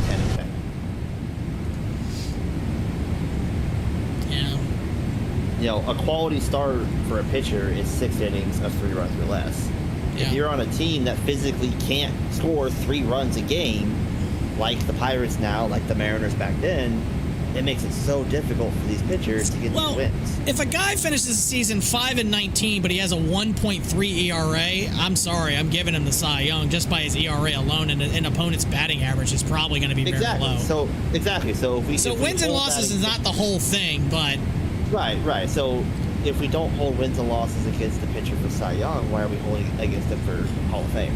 But also you got to look at the thing for the Hall of Fame. You got to go by the totality of the entire career. And yeah, a guy might have a peak stretch of. I'm just saying 7 years. I'm not saying Felix in general. I'm just saying say a guy has a peak stretch for 7 years, but he pitches for 16 years, and the rest of those years his ERA is like 9. So I don't know. I mean, it's a touchy situation, a slippery slope. I think the standards have gotten lower definitely to get in. I think there's some guys who shouldn't be in that are in, but that's a debate for other people. I mean, Felix's Cy Young year was 13-12, followed by 14-14, got a 12-10 in there. I don't know. It's a great debate. So why don't you Mariners just go to a goddamn World Series for once? We tried.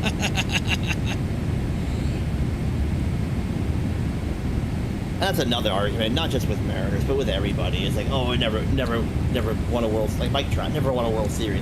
Mike Trout's never even. Is it Mike Trout? I don't even think he's even played in the postseason, has he? Maybe one. Mike Trout was the best player in baseball, and he wasted his career in Anaheim. I mean, it's admirable he wanted to stay. Don't get me wrong. That's what to say. I respect the people that choose loyalty he chose loyalty, but the problem is the ownership and everything didn't necessarily chose loyalty to him. Yeah. Because it's not.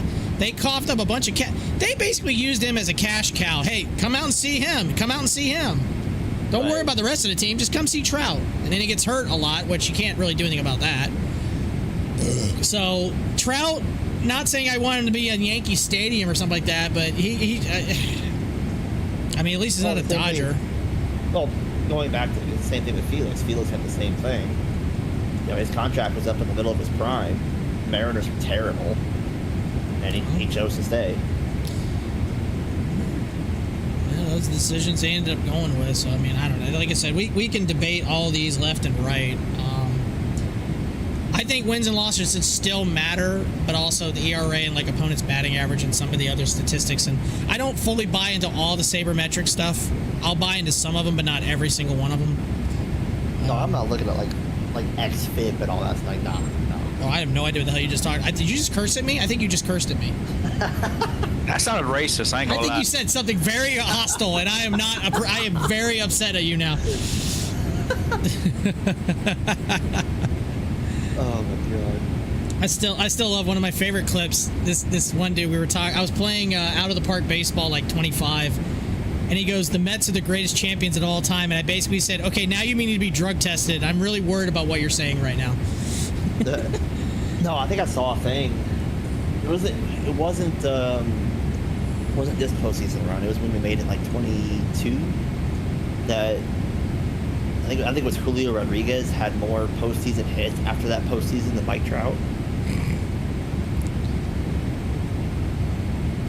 I like Mike Trout. I really do. I think he was a great player. I love Mike Trout. But man, I just hate the fact he wasted his career in it.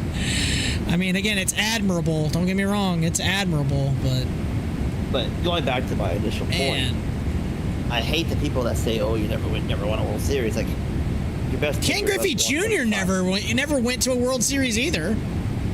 Neither did Ichiro. Yeah. So it's like, you know, team game. You know, your best hitter's up one in every nine batters. Your best pitcher pitches once every 5 days. Now, some teams, the 95 Mariners, how the hell they didn't win a World Series, because you have 2 Hall of Famers, 3 Hall of Famers. Easy. And you have 3 Hall of Famers, and if you didn't roid up, a 4th Hall of Famer on that team, and you didn't make a World Series. I can tell you why they didn't. They ran into a buzzsaw known as the Cleveland Indians that year. 3 Hall of Famers, and it should be 4th, and didn't. Yeah, but at the same time, they were total underdogs in that series. And I think they ended up losing. Was it in 6 or was it 5? I think it was 6, but I can't remember. Don't get me wrong. I wanted them to win. I wanted them to go to the World Series. That was the year the Braves won. I didn't think the Braves would beat the Indians. In the ALCS that year, I want to say it was best of 7. So you had it was best of 7. Division series with 5. Yeah. I want to say it was 6 because this last year was the first year that we had won more than 2 games in the ALCS, I think it was. Yeah, it was 6 games, 4-2. Yeah, and then I think we won 2 in 2001. So the fact that we won 3 in the ALCS. You want to talk about years you didn't go to the World Series? How about that one? You set a freaking league record for wins in a season, and you get smoked by the Yanks. Oh. Let's see here. Mariners won Game 1 in that series against Cleveland. But lost Game 2, won Game 3, so they're up 2-1, but then lost 4, 5, and 6.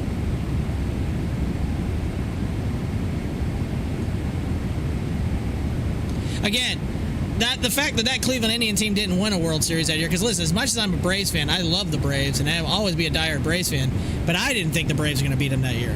But then again, the Braves pitching staff absolutely shoved in that series. Gary, how's your game going? Oh, bad.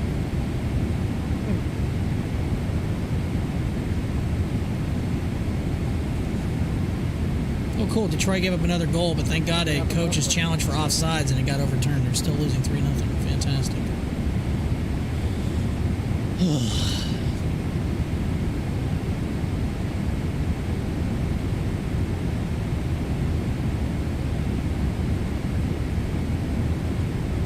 How do you miss a call that much? It's so bad.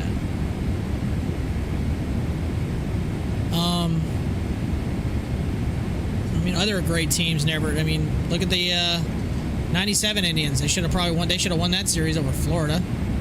Yeah, I just hate the arguments that people try and use of never won a World Series or never. It's so hard to get to it for the most part. It's so hard. I mean, you got to have everything to go the right way for the most part for almost an entire season. I mean, it's just you can't have one guy carry you like you can other sports. No. And you look at teams. I mean, let's throw out the last 2 years with the Dodgers because they've been completely out of their minds. But typically, teams with the highest payroll usually it doesn't correlate to success. No, usually they just worked best as a team in their lineup and in their pitching. There was no weak spot. Yeah, I really wanted the Blue Jays to win last year. I really thought they were going to win. I watched games 6 and 7. I was out of town and I had it on my phone and I was like trying not to throw my phone into a lake.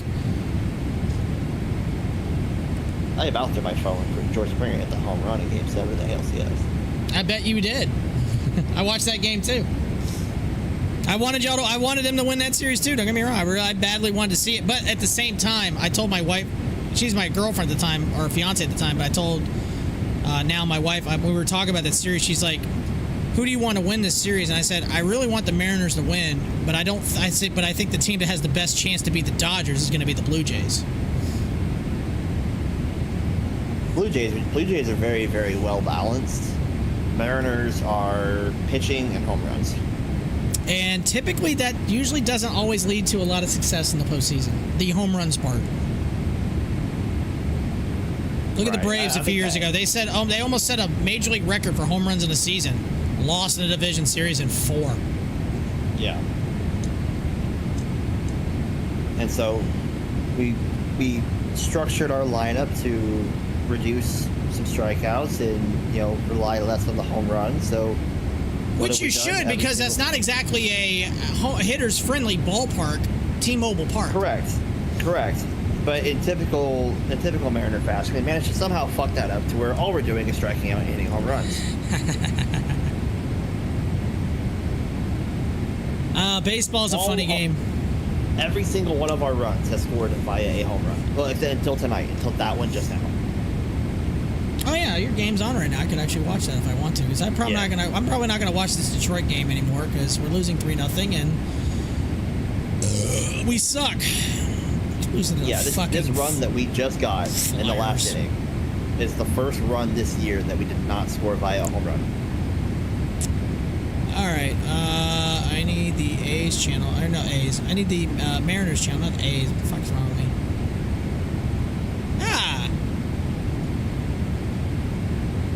I got my Discord stream on it. No, I can bring it up. I can watch it on Direct. They must have a free preview for MLB package on DirecTV right now because I have all the games right now on I can watch. So. I did enjoy going to that ballpark when we went there a couple years ago. I think it's a gorgeous ballpark. I like going there. It is. It was absolutely fucking freezing there when we went though. God, it was so cold.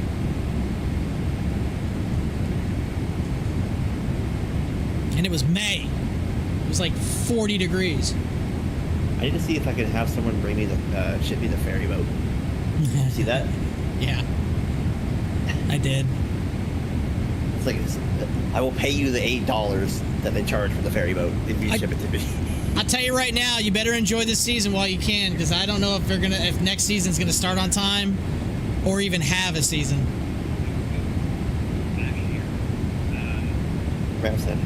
Because that labor war is coming, and it's going to be ugly. For Ethernet, but for some reason they did not include. Is that Rav? An Ethernet port in any of these plugs, and there's tons of plugs. That is definitely Rav. It is. It's not in that one. What is he yelling about now? And not in that one. So I'm gonna have to run an Ethernet cable from my room into this room. Which is he on your phone or something? Big plans for this room. This room is gonna be. I'm probably gonna put all LEDs in this room and have it lit up. But like, what? Like, how the fuck did you not put an Ethernet port? There's one in every other room in this fucking house, but not in this room that is adjacent to my room.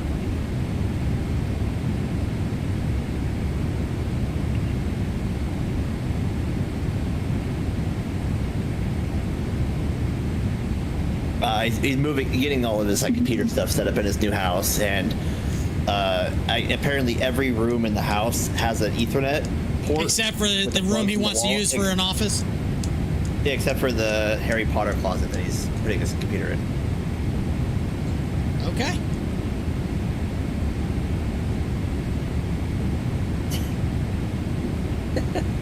Okay. Which I say Harry Potter closet. It's not a closet. It's like a really, really small. It's pretty much perfect for what he's going to use it for. Okay. Apparently it's not perfect. It doesn't have a fucking Ethernet. Yeah, I know, right? Oh yeah. Sorry. It's the perfect size for what he's going to use it for. Let's go with that. It's semi-perfect. Yes. If that's a phrase. Hello, Kenworth.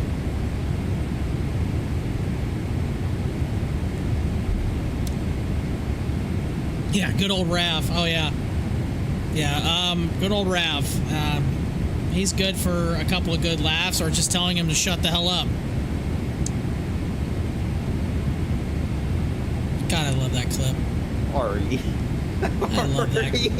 I love that clip. Oh, think about coming into Charleston on Monday. I think you should be thinking about shutting the hell up, Rav. Never heard Rich laugh so hard in my life. Guy about died right there.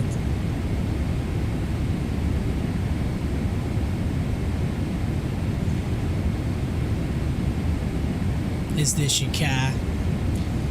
It's 10:24. No, should I go get another beer? No, sir. Astard will always have Astard Jeep. It's so bad. I was talking to some guys about that at work. Yeah, that's such a bad thing to say. That is actually the name that Trevor has for Ari in Flight Simulator.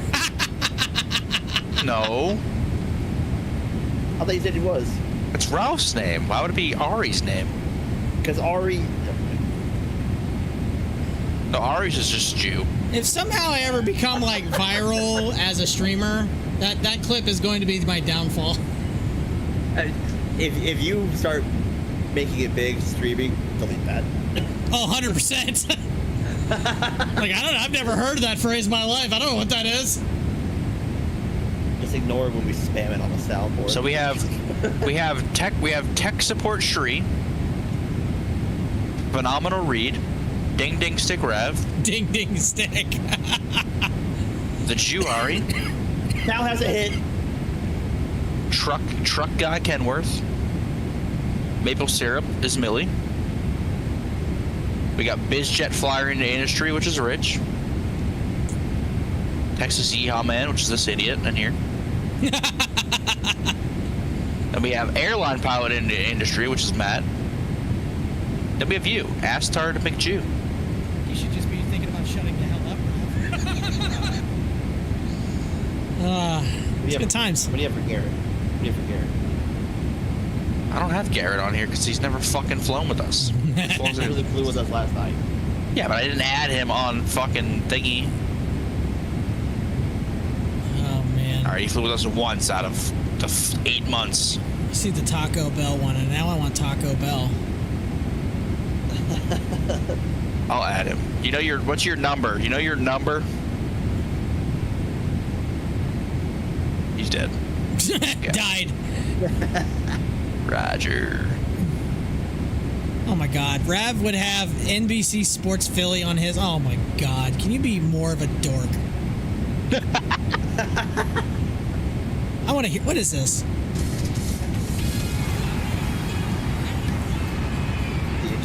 Oh my god, that's pathetic. He has way more than that too. Oh, I know. I see. I'm just like, oh god. Ugh. And mentioning anything to do with a Schwarber home run is strictly forbidden. Wait, what was that? Anything to do with a Schwarber home run is strictly forbidden. In this Discord or in Rad or in anytime Rad is in the vicinity. Why, he doesn't like Schwarber? Oh my god, Rodriguez, he just shot. Good god. No, it gets a huge freaking hard on for that. Yeah. No, he said he just says the Schwarbarian. Oh god. I mean, that was pretty electric last year in the All-Star game when they went to extras and he hit those bombs. That was pretty electric, though. I ain't gonna lie. Because Aaron Boone is an idiot. Well, yeah, we all know that, except Yankees management. The only reason he even got that job is because he had one lucky swing off Tim Wakefield. The fucker didn't do anything in that World Series. He struck out on Josh Beckett at a pitch above his helmet. That's so funny watching the Yankees lose that series to the Marlins. God, I love that series.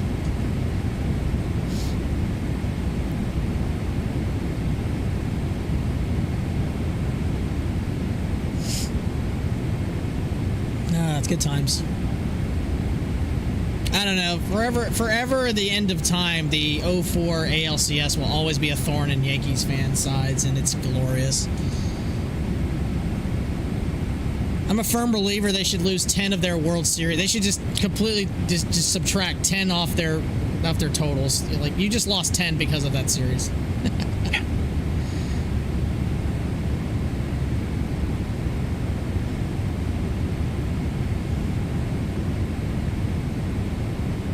I do enjoy playoff baseball, though, man. Playoff baseball's so much fun, though. Like, you live and die on every pitch. It's just such a weird feeling. Playoff hockey's really good, too. Playoff hockey's a good watch.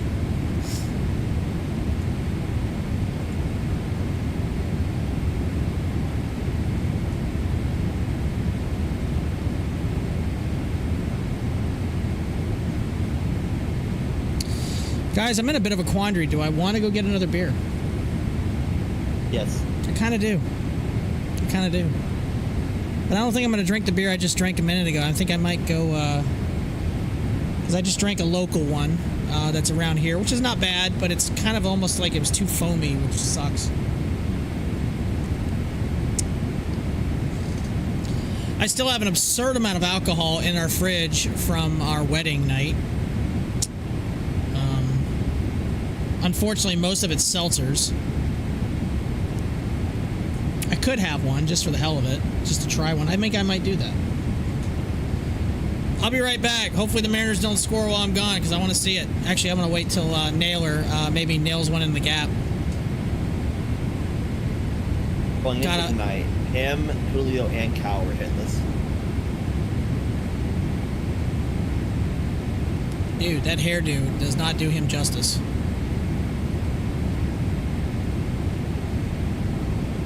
I still think Cleveland should be the Indians, but Guardians is not a terrible name. Better than the Commanders. Oh, that's terrible. Yeah, that's so bad.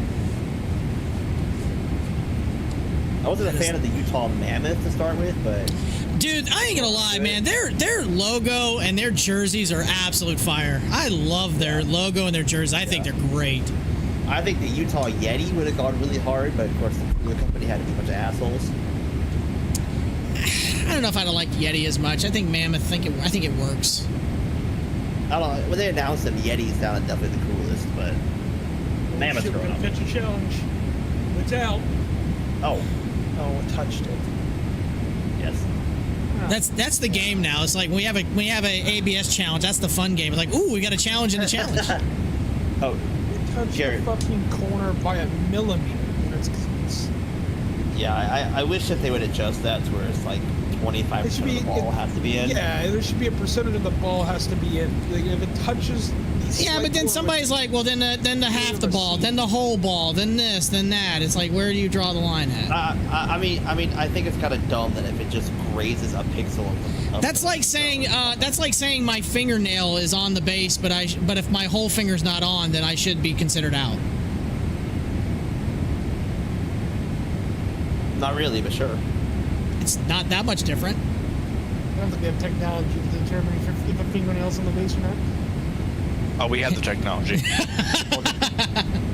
Well, it's also in a glove, and the glove kind of touches first. I mean, listen, to lose, as a batter to lose on a challenge like that, I mean, yeah, that's frustrating. But also, it's frustrating for a pitcher who gets a strikeout and it's off the plate by, whatever. I mean, whatever. It's either, if it clips, it doesn't, it doesn't. I think that's the only way you can do that. I don't think you can be like, well, this ball had 26.2% of the ball's circumference was in the strike zone, so we're going to call it a strike. Oh, Garrett. What's your SID to show everything I had you to I'll be right back. I'm going to get another beverage. I'll be right back. My SID? Yeah, your vatsim. Oh, CID. 12316. Wait, I wasn't there yet. Slow down. Okay. Now I'm here. Now I'm here. 1231604. I know.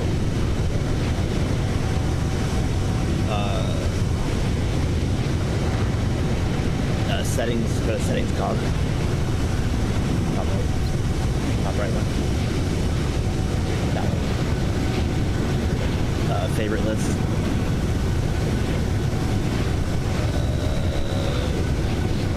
I think settings. Yeah, add this.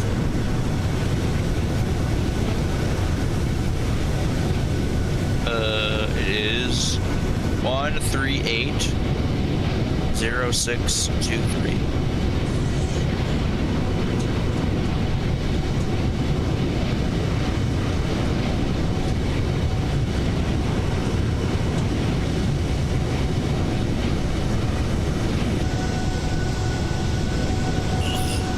Seltzer it is.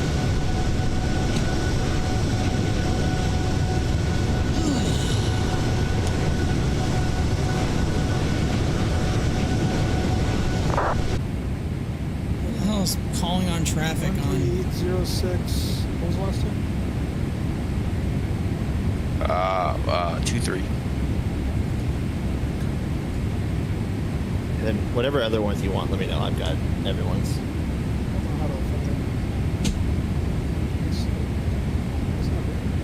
Man, our ET's only an hour and 40. Hauling ass. You can also add someone when they're online. You can just click their thing and hit add. Click. You're not online, are you? Telephone. No, I can't be though. Come on. Just go add the Why it's not adding? I can have Brandon. I have Brandon add it. I did. Type. Name. Add user to list. Yeah, that's what I did. It's not adding.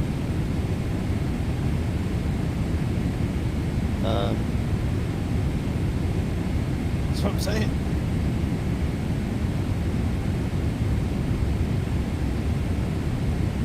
When we fly together next, we'll add it. Yeah. I should have did it last night. I didn't think about it. Because most of the time, like, I only use it. I mean, I use it sometimes, but also, like, if we're all flying together, I'll just look at it on the laptop. That would be why my alarm didn't go off. Because I'm stupid.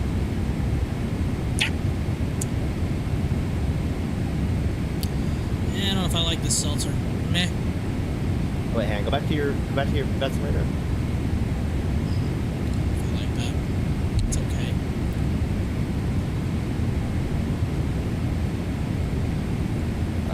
Scroll down. Scroll down in that. Oh, it's all the way down.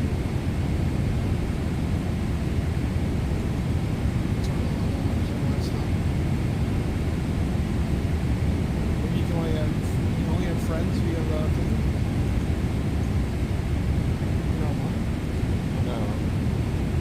No. Pretty sure it's how it is. should be able to just type in the citizens good. I don't know why. Is that Ron? Oh, Howard. That's the other one. Ron and Howard. Howard on fucking Jack Center. Wait, hang on. Can you go back to the cog?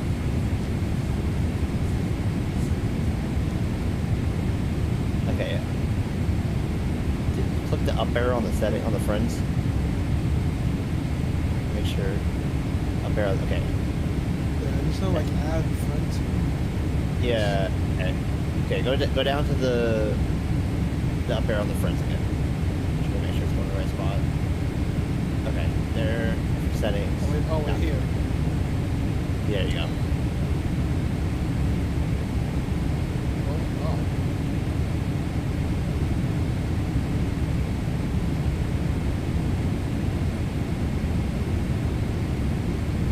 There you go. Just adding some okay, it's already the list as friends. I was trying to make a new list. Yeah. And whoever else you want, let me know.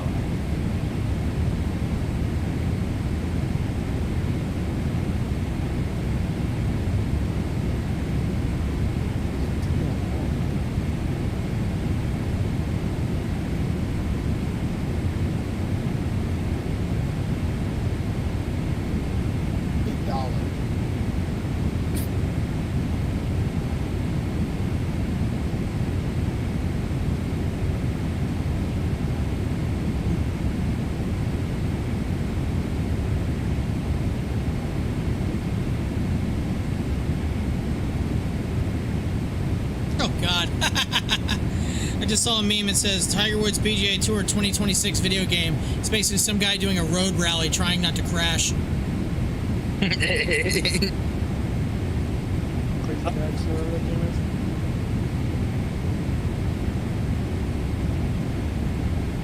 Brother, like how do you have that much money and you're getting blasted out of your mind? You're not gonna have someone drive for you, like.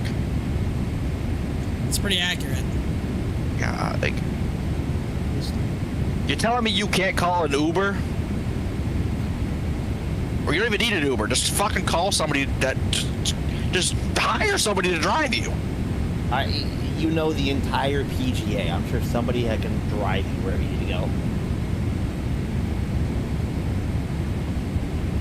I'm just curious what he was on. Probably have a lot of things. Well, I saw his mugshot. He definitely was off his rocker. You remember that meme? You check in when you're over top of the ocean. I just scrolled across a reel. 150 miles from shore. What's that have to do with anything? Well, I usually like tell them, find a big VOR that they commonly use. Like I put in Jacksonville. I'm gonna check in Jacksonville Center. I'm 180 miles to the west. I don't give them no points when I check in. I just say fucking hello.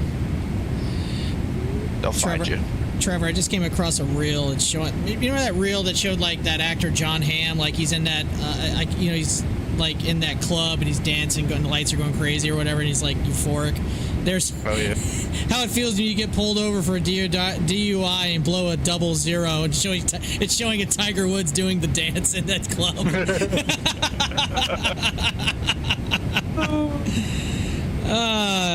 God, that's funny.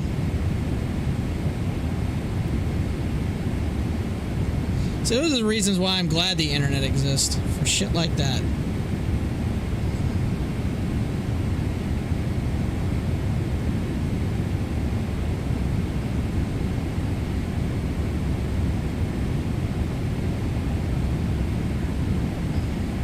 I never check in with position for any fucking center.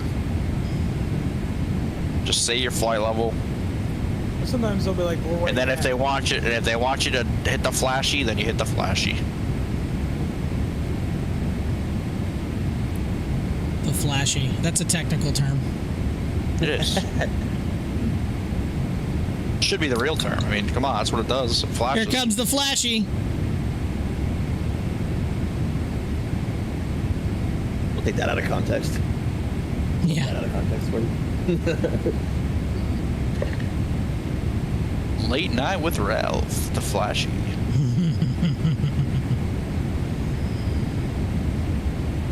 had Garrett yesterday leaving Nashville. The controller telling all of us to say altitude, leaving. But he didn't say altitude leaving, he just say altitude. So Garrett was like, altitude. Controller started dying.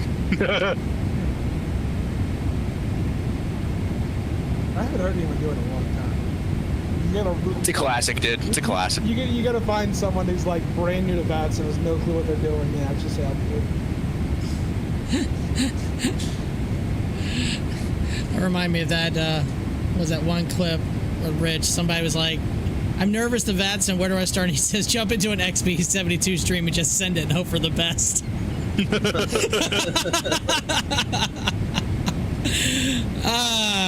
That's fucking hilarious. Up in LA during peak hours. Oh yeah, just you know what? Do cross the pond. Just cross the pond and just jump in. Departure that they have to tell you to turn. Make sure you turn on yourself. Make sure you navigate yourself. It's like fucking LA. I was never sure if you're not supposed to turn. And I turned. He's like, yeah. Next time we told to turn. I'm like, oh, whoops. It's like freaking Shree being nervous to go on VATS for the first time. I'm like, brother, you're literally a real life. You're a CFI, my guy. And then there's me and Rich and freaking the DR with some random guy on the radio going, "Hey, what's up, Dominican Poppy?" As we're taxiing in. Like, Shree, brother, nobody gives a fuck of this network. Just hop on. It's funny. Well, so there was one day. Actually, a decent amount of coverage tonight on VATSIM. There was one day Rich was taking off out of Miami, and controller told him I already have Jamba, and Rich was like, "All right, I already have Jamba juice." And the controller started fucking dying.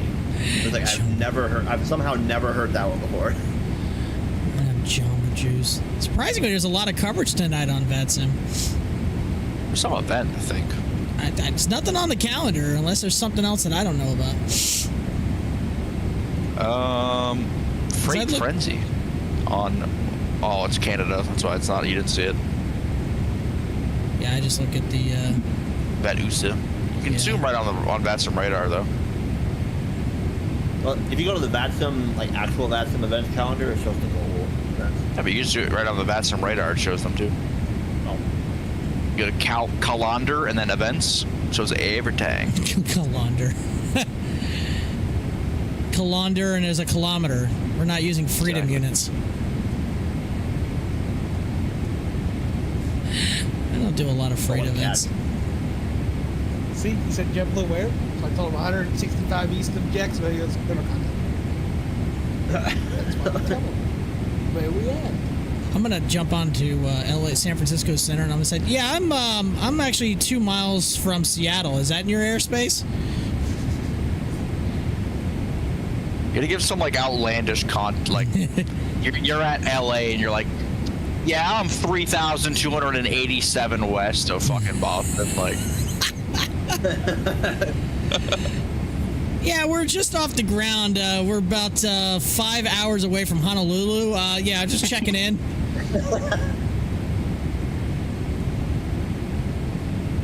Garrett's 100% doing that as a controller.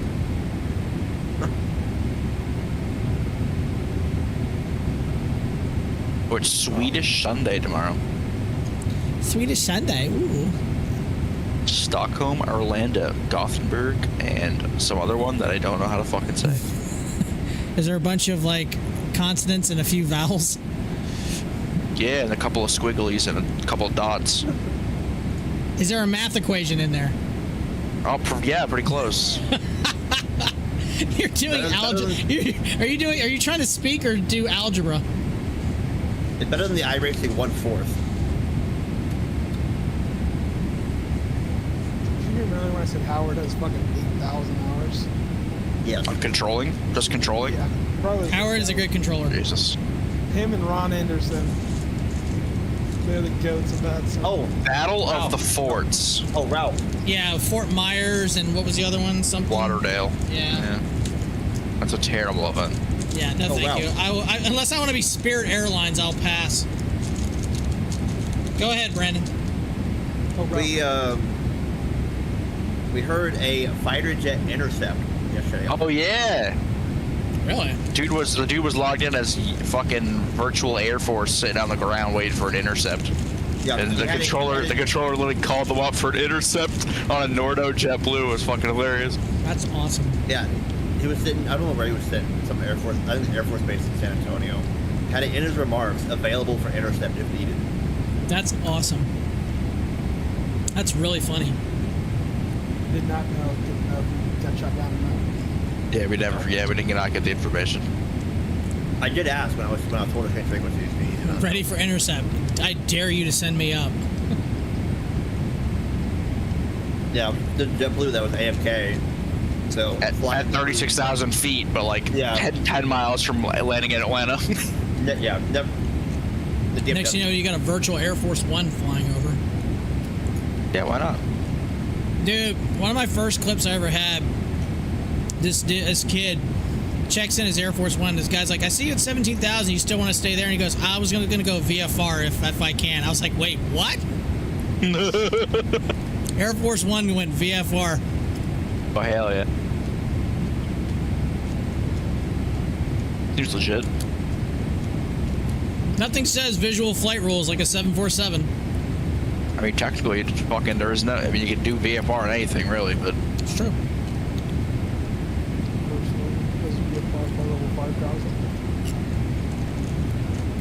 What are you, in Europe?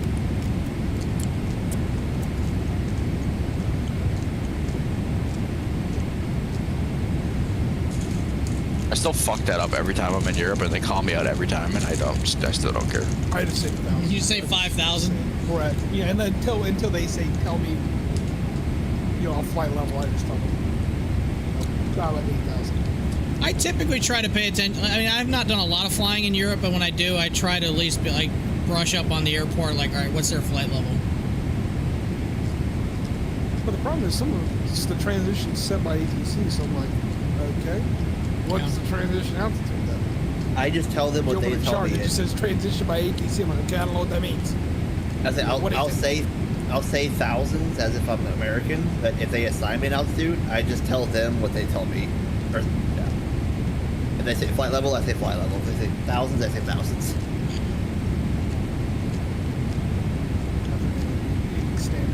How dare you be proactive? I'm gonna be honest though, flying in Europe and getting the like actual transitions from the star to the fucking like RNAV or whatever, and it's just like a perfect curve is so fucking nice.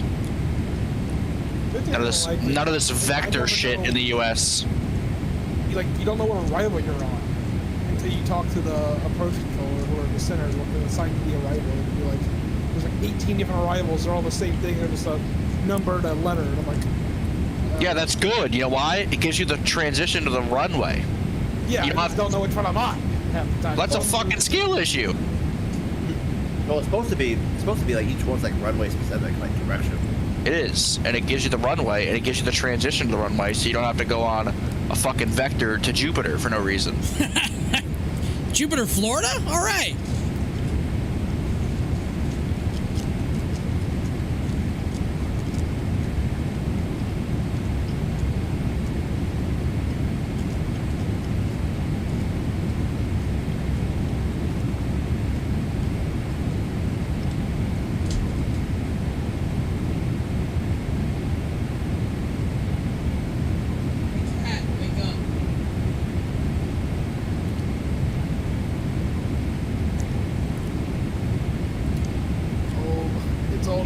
Bedtime. It's been a hot minute since I've been through a sector that Howard's been controlling.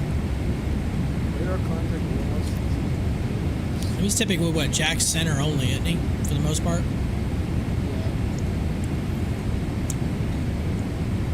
Yeah. 8,000 controlling hours is crazy. It's pretty awesome. Shorts on. Bro should just apply for fucking to be a real life controller at this point.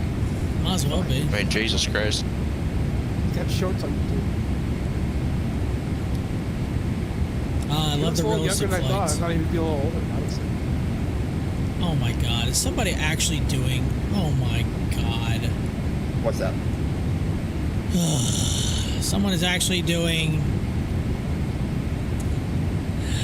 one of our flights that we actually have. This is a real flight.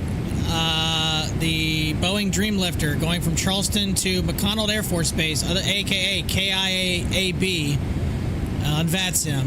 You absolute nerd. Oh, I painted up 2 of Rich's PC-12s. That's actually funny because that flight actually happened today. We actually did send one to IAB and it came back this afternoon. That might be the actual flight number too.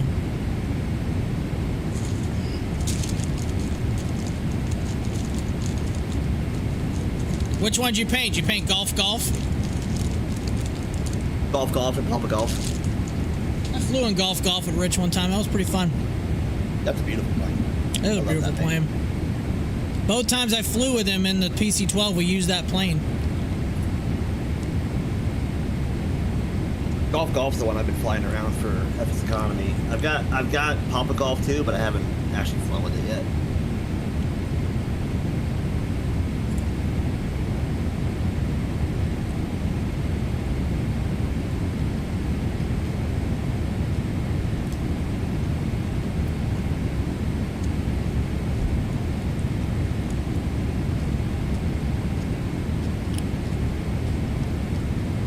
Yeah, well, I highly doubt I'll ever get to fly with Rich again, so.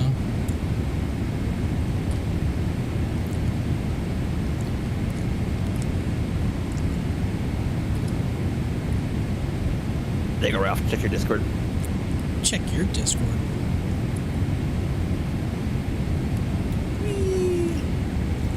Oh, yeah. Yep, I'm very familiar with that plane,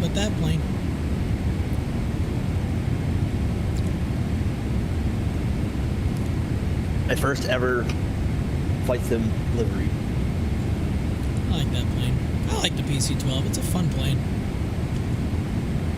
Oh, we've got a Crave the Wave call to the bullpen now coming in for the Guardians. Found out very quickly that the color in Photoshop and Blender is not anything what the sim actually represents when it's in the sim. Horrendously different. We had to go like 300 shades darker. We had to go like 300 shades darker than it actually was. Yeah, so if you look at the color palette that I'm using, the color like scheming that I'm using in Photoshop versus what's in the sim. Not even close. Because he put it in the sim and it almost looked fucking hot pink. And white. Was there... Is it the SimWorks? Yeah, SimWorks PC-12s. Take me out to the ball game. But assuming does it have like a layer you put on over top of everything to have like the wear and tear and all that shit? Yeah, it's got like a dirty layer to it, texturing layer. Yeah, like it makes it kind of fixes it.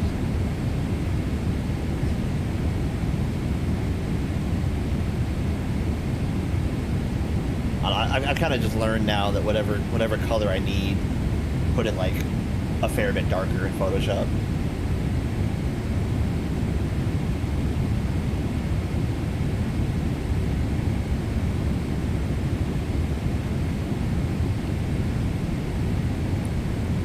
I need to make the rest of his PC-12 fleet. I want to make like a Nance that I have on. Oh, he never flies them anymore. Huh? Said he never flies them anymore. That I mean, unless he does, and I don't know. Maybe he does. He had a PC-12 run 2 weeks ago. Oh, did he? It's for us, for FS Economy. We can rip them. Economy. The most busted website you'll ever use in your life. Terrible.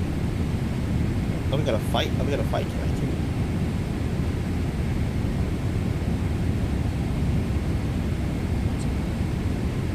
Oh, Carl got slipped.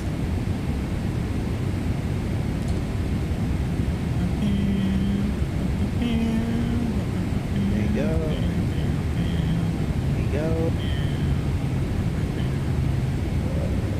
Trevor texted texting it to you're you. streaming, you could just pull it up in your stream, right? Well, I was browsing Twitter on my phone.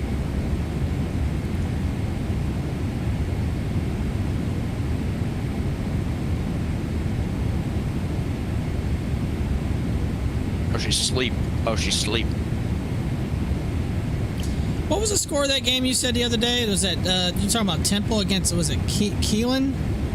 Colleen. Yeah, that's pretty crazy because that just popped up on my news feed on my phone. Just listening. I don't know how it's listening because I have a headset on. Still fucking listening. That's fucking. That's ridiculous. Yeah, Temple versus Colleen.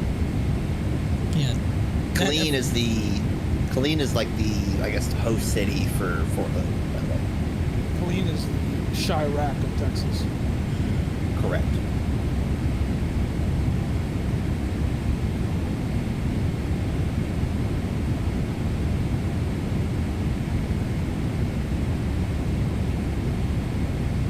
Oh wow.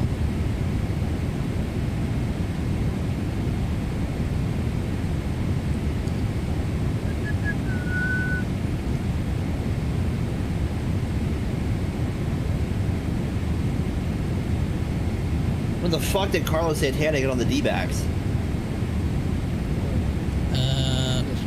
Off season. Ordered me one of them blue and gold hats. Oh, did you? Well, I was looking for another. I have a. I'll wear a 2024 hat to work. Yeah. It's like the blue one with the white trucker hat. Yeah. The trucker 2025 hat, but they don't have it. Oh. So I was like, fuck it, I'm all wearing blue ones. Or blue gold ones. Oh yeah. He went Cleveland to Chicago at the deadline last year, and then Arizona in the offseason.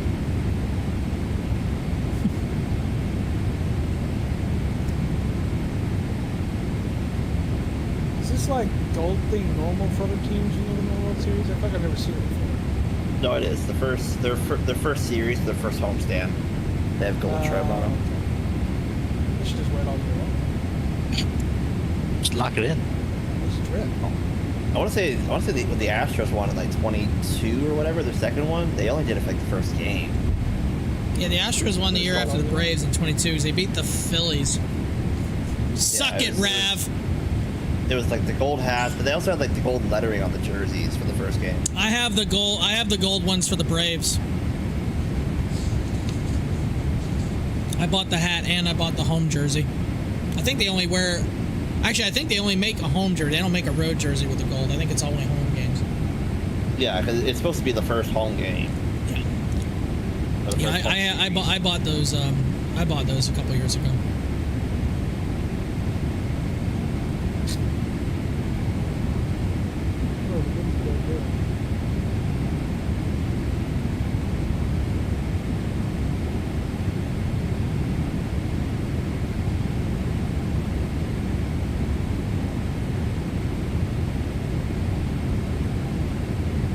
It'd probably be like 4 or 5-2 if fucking Teoscar Hernandez could go one fucking at bat without striking out. I'll take the over. How many at bats you said? I'll take the under, whatever it is. He struck out all 3 somewhere. Why do you think we got rid of his ass? Well, he was crazy in postseason. He has his moments, but Jesus Christ. Yeah, but you got to make contact first.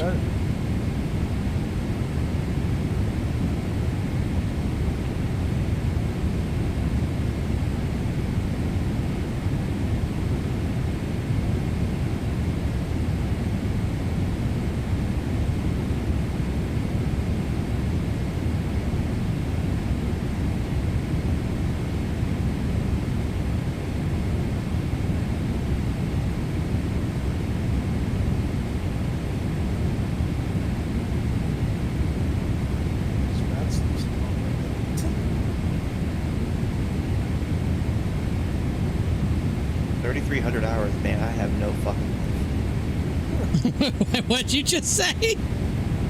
The 3,300 hours, man. I have no fucking life. I'll let that one go. I won't say anything. Evidently, it's time for Trevor to go to bed. Call it a night. I mean, I'm saying, thing just disappears. I mean, that don't count my iRacing hours too, though. That is also true. Yeah, how many hours do I have in vatsim? Yeah, I have just over 1,000. What, vatsim? Yeah. Really? That's it? I don't fly that often on the net. Oh, I figured you'd have like 5+. No, hell no. I don't. The only time I really ever fly is when I stream, and I don't stream very often. So, I mean, every now and then I might do one of my FedEx VA flights offline, but again, I'm offline. I won't be on the net. I mean, like I said, it's really hard for me to stream this time of year anyway, or even do flight sim stuff because I'm constantly working baseball games. So, you know, because I'm doing 3 games a week for literally 2 months. Right. So, I mean, I don't have to do the broadcast. I mean, I would at least do the PA, which the home games, which we only have 3 more home games the rest of the regular season. That's through the end of April. But I like doing that shit because 1, I get paid, and 2, I like doing radio play-by-play. It's fun. I'm actually halfway decent at it too. I just need a college or a pro team to be like, "Hey, you're really good. Come do this shit for us. We'll pay you decent money." Oh, cool. I can actually enjoy work? Fuck yeah. Is this Aerosoft 340 any good? I thought I'm gonna fly it, but I forgot it was nothing paired with tubeless on it. Trevor said it's basically the tallest. So I forgot that they had partnered up. Yeah. Yeah. From what I've heard and what I can tell, the only real gripe is the texturing quality isn't the best. Yeah. Other than that, I think other than that, from what I understand, it's basically the tallest with Aerosoft's name for publishing. That's it. Okay. It's a ripoff.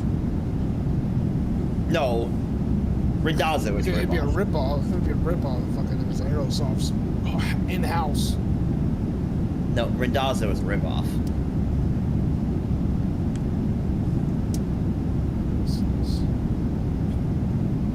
Woo! Is batting against 40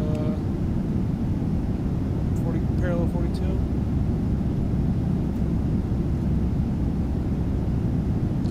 What up, Modi? What is this, like a effects thing? Yeah, it's just effects. Oh, okay. But I wonder if it's like not per plane like parallel 42's was, and it's more like a general thing. I would not if I believe it was on the threshold. Drug violation.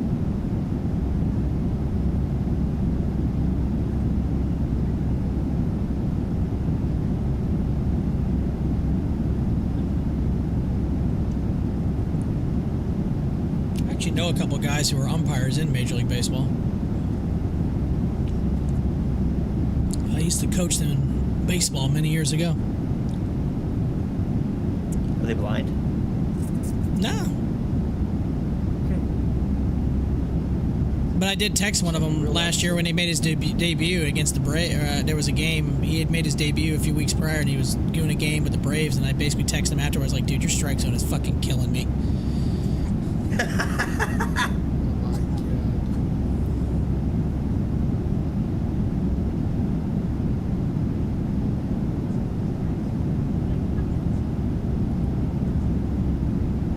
That's a good pitch from Wu.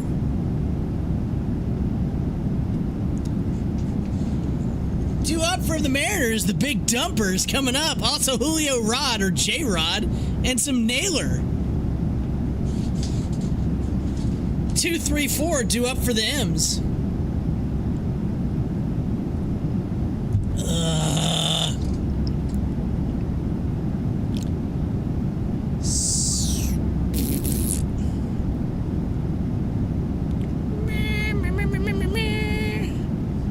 The seltzer is not very good, but I'm gonna finish it because I'm not a bitch.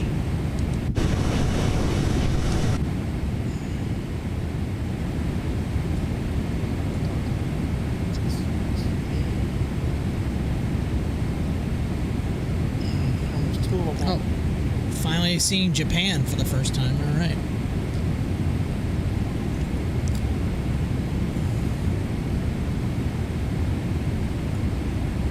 Oh, somebody's doing Hong Kong to JFK. All right.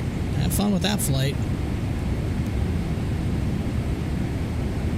Saturday night, why not overnight long haul?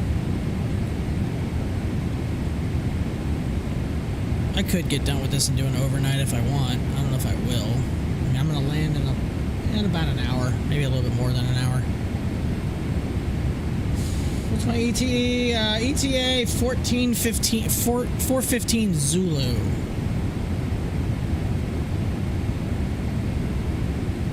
The fact that I'm not falling over and ready to go to sleep yet feels a little weird.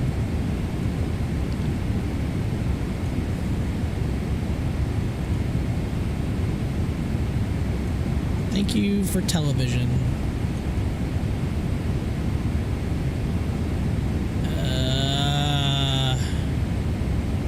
Oh, fucking Red Wings. You tried to make it interesting, assholes.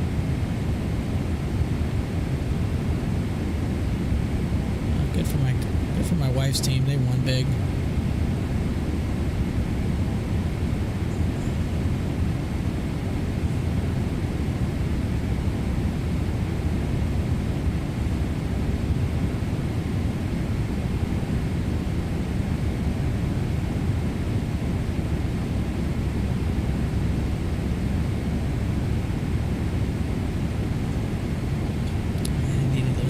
Tonight.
I feel like you're up late, but I figured you also would be up to watch the Japan Grand Prix. What is that? Midnight? No, I ain't seen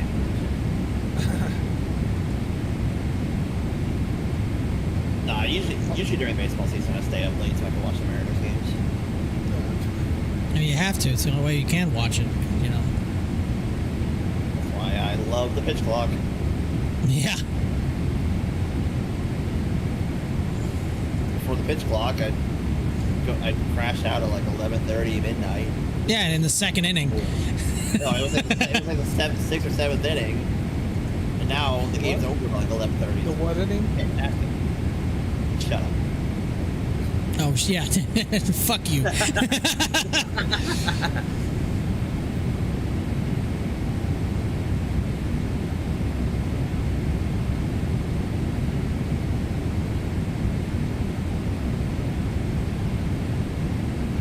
Like I remember my dad when I was younger. My dad would stay up late and watch the whole game, and I'd be like, "When did he go to bed?" He's like, "My mom's like 1:30 in the morning. He's gotta be up at 4 for work." I'm like, brother.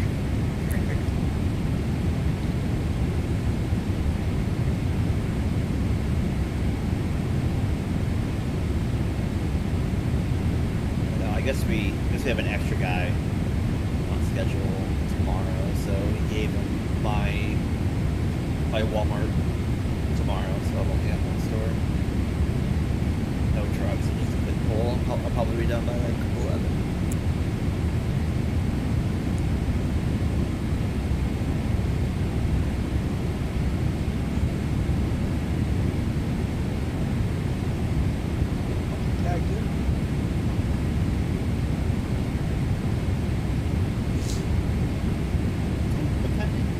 Dodgers start. I was already in the 8th.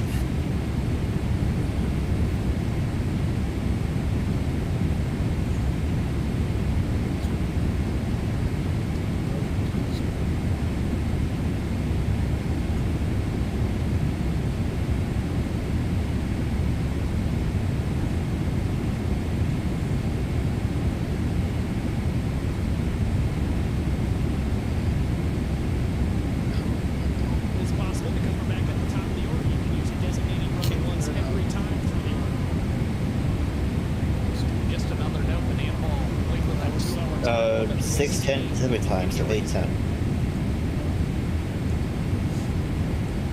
I guess that makes sense. We started at 8:40 and we're at the 6th, so. It's pretty awesome. I know a guy playing in the Banana Ball League.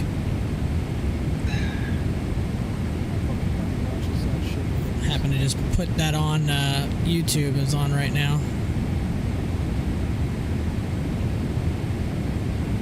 I don't think I've ever actually sat down to watch a game of theirs. It's just a little too goobery for me. And I get the appeal. Yeah. But it's just a little too goobery. I'd say if I could, I wouldn't mind going to a game, but I'm not going to go out of my way to watch it on TV or something. I've gone to a game when they did a game in Charlotte where the Panthers play. Yeah. But if I would go again, I would try to go in an actual baseball stadium and not a football stadium. It was still fun, don't get me wrong. Well, most of what they're doing now is football stadium just for capacity. Yeah, I mean, they're playing in Angel Stadium tonight. Or at least, Savannah they're playing Indianapolis. I actually know a guy who plays for the Indianapolis team, which is pretty awesome. But, I mean, it's fun. They're playing in Angel Stadium, so they actually get to watch, like, somebody win? Yeah, maybe. Yeah. Actually a decent crowd, too. Yeah, we were talking about earlier about teams that never made a World Series. And that's how Mike Trout and Shohei Ohtani are not even making the playoffs. I know. It feels criminal, but it's accurate. And Trout can go one half of a season without tearing his entire lower body apart. Right? That is true. Yeah, he's missed what? A lot of the last 3 or 4 seasons because of injury? I mean, of course he's going to have some back problems. He's been carrying the team on his back for the last 10 years. He ain't been doing a great job carrying him. They didn't carry him very far, so it shouldn't have hurt that much.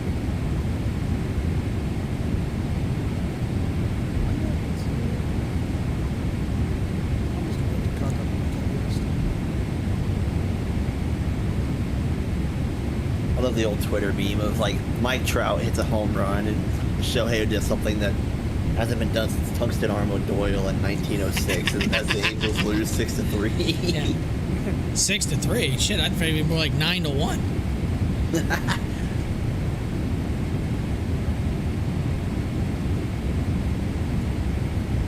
Listen, most Angel fans are still basking in the World Series 02 victory. There was a guy that hung out with us for a while that was an Angels fan. It was annoying.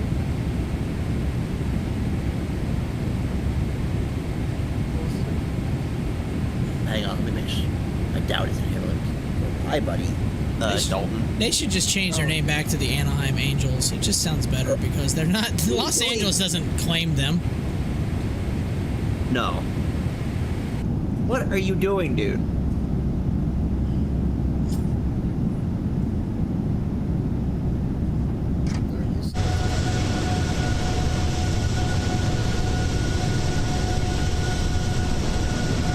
Sir, you are fat. Can you not stand right on my shoulder bones?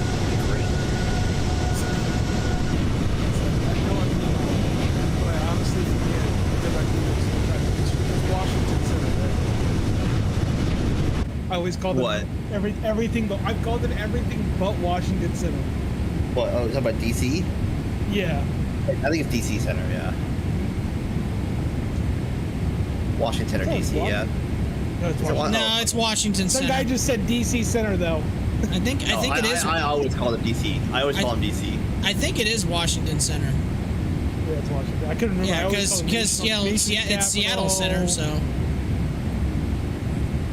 I call them everything but Washington Center. Yeah, I always call them DC Center. Home of the President Center. Everything but. Nah, bro, we were getting on the controller's nerves one time, me and Gary. We kept calling it autoback approach. I mean, correct me if I'm wrong, but all the centers are named after cities. I don't think Boston Center, Chicago Center, Indianapolis Center, Memphis Center.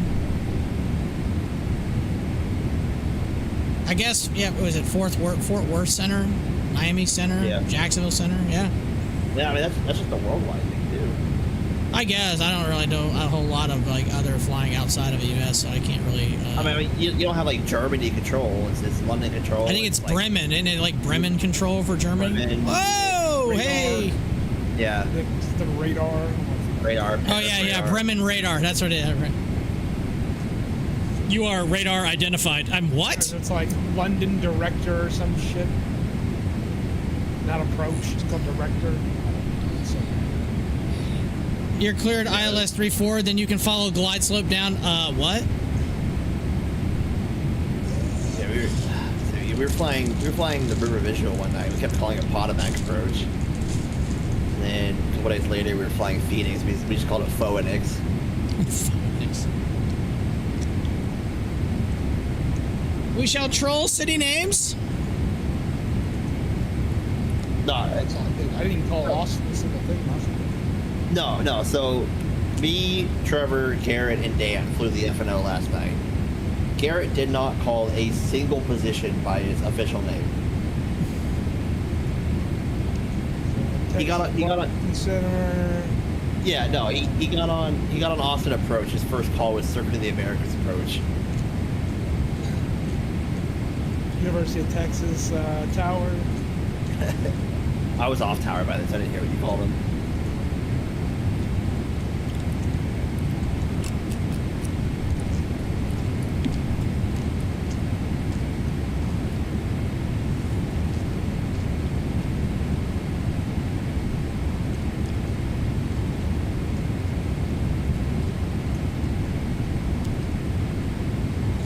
I will call you whatever I damn well please.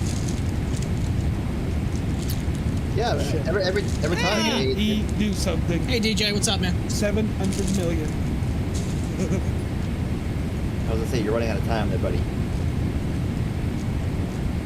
700 million. What is that, Jack? That girl be drifting. Do it. Do it. What's crazy is he threw him like a fastball first pitch almost right down the middle.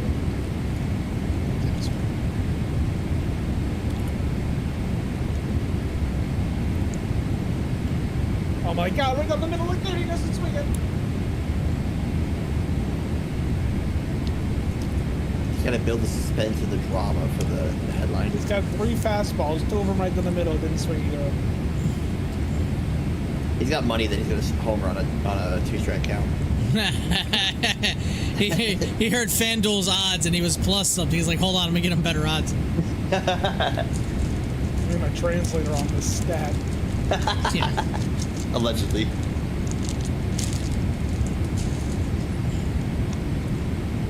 DJ, what's up with you? Not much, dude. Just we got a challenge. Half asleep, flying into Japan, pretty much. Oh yeah.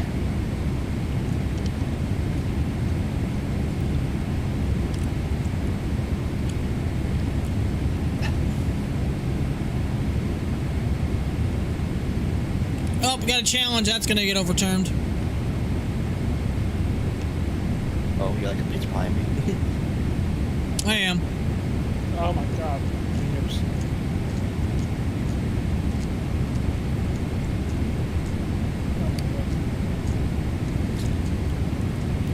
21% of that baseball had the strike zone, so it counted. Yes.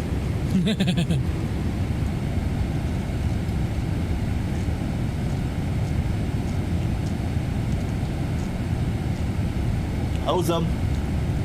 Who's playing? I'm watching Cleveland against Seattle right now. I got done watching Braves and Royals earlier, so I just flipped it on because I kind of follow Seattle a little bit when I can. I have a rope. That's a double. That'll play to run. At least it should. Good relay, but really bad throw. Ooh, Ramirez just got in there.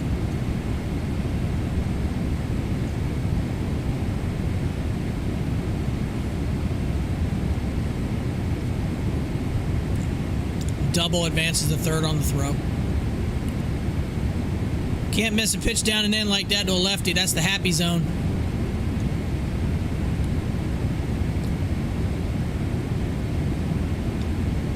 Yeah, I actually have Jose Ramirez in fantasy, so I was wondering how they're going to score that. If they're going to score that a triple.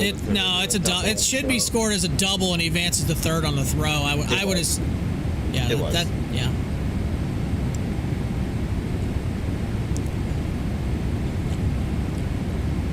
Did they challenge it? I hope not, because I think you're going to lose it. No, it's just a meeting? Okay, I gotcha. What's my thoughts on being able to challenge pitches? I like it. Personally, I wish there was more than 2, but I think the trend has been teams have not used them. In spring training, teams were using them like crazy. But now that the season's underway and things are a little bit more valuable, unless you're the Braves who blew theirs in the bottom of the first on the first batter, dumbasses. I don't have a problem with it. I think I like it better than maybe a pure automatic ball strike zone, like robot umps. Yeah, I still like having the inconsistency of the umpire, but still being able to hold the umpire accountable for like egregious shit. Yeah, that's 100%. Somebody's fire. Somebody needs to switch a battery out. Who's that? Was that you, Brandon? No. Foster. Heads up. Yeah, heads up. Push back approve is stream. I told him. Okay. Don't worry. One person might get offended. Brandon, you just said heads up, push back twice. I didn't look at his name. I was like, are you struggling to talk about vatsim right now? Who the hell's pushback? Who the hell's that clown? No, but DJ, I like it. I think it's good for the game, and the fact that the challenges go pretty quickly. I mean, they're faster than challenging like a out save call. So I like it. Come on, Mookie. Do something. I don't know what happened. You get hit by pitchers? That's a good trainer talking to them.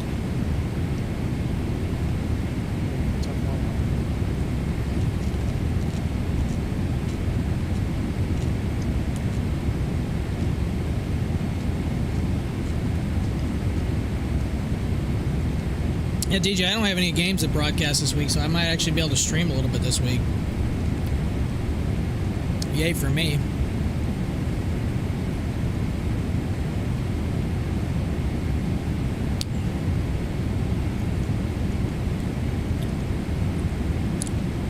It's kind of funny, Brandon. My broadcasts actually sound legit. I actually take a lot of pride in it. That's good. It better be for how much money I've invested in the shit. Let's just say that I've invested about $2,000. Jesus.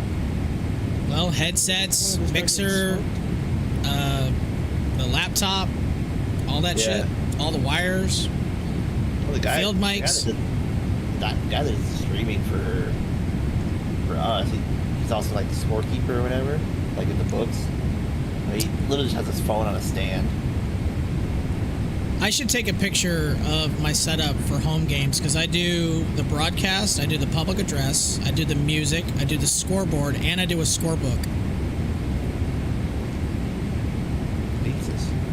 But luckily, I can use my headset for both PA and broadcast because I've got a splitter that I literally just push a button and it'll switch over from one to the other. It's kind of handy.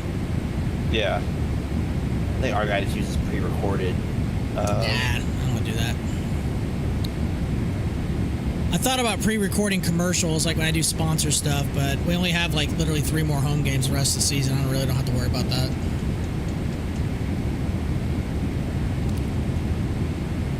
But don't worry, DJ.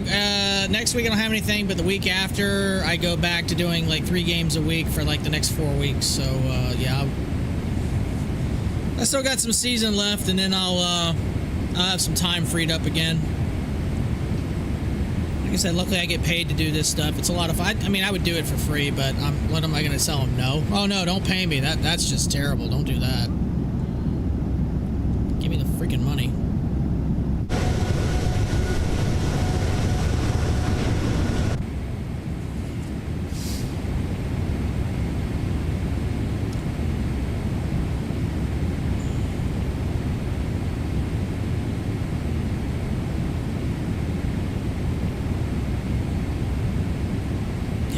Starting to get tired. It's like really starting to hit me now. Shall we play a game? A330 Neo flying in the rain. Is that one of you guys that just followed me, or is that? Nope. Okay, cool. Mr. Alaska, appreciate the follow. Thank you very much. Why is this guy flying into PC? Why not? That's the fun part of when people fly. You know what? Just screw it. Fly a 777 in there. Why not?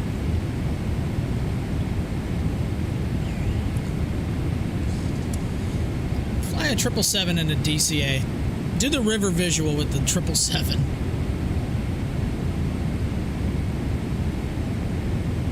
Caution: jet blast and water blast off the river.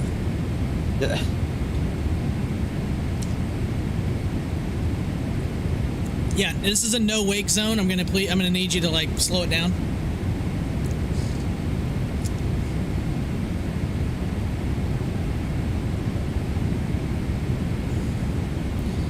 Yoink. A Rosa Reina.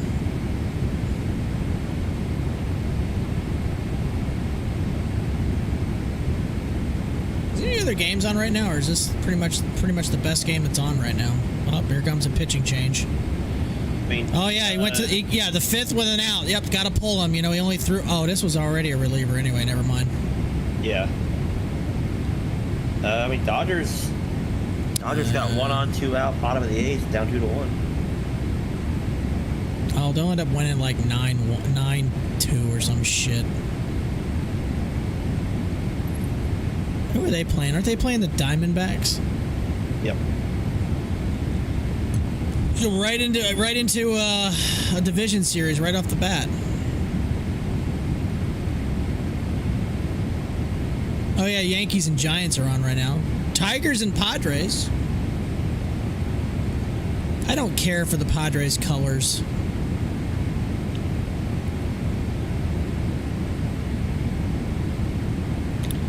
Ew, Phillies, go away.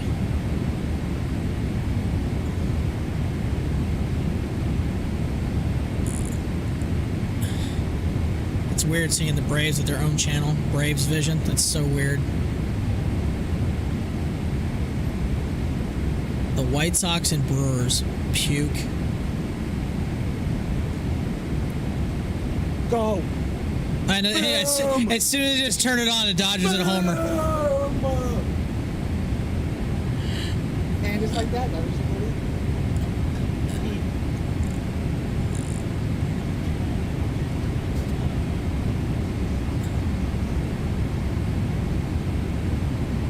the white Will Smith with a bomb.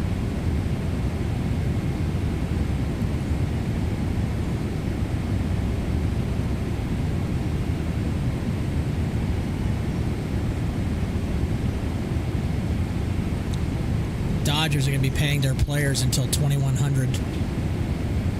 Yes. Shohei Ohtani, who's 96 years old, is still owed $10.6 million by the Dodgers.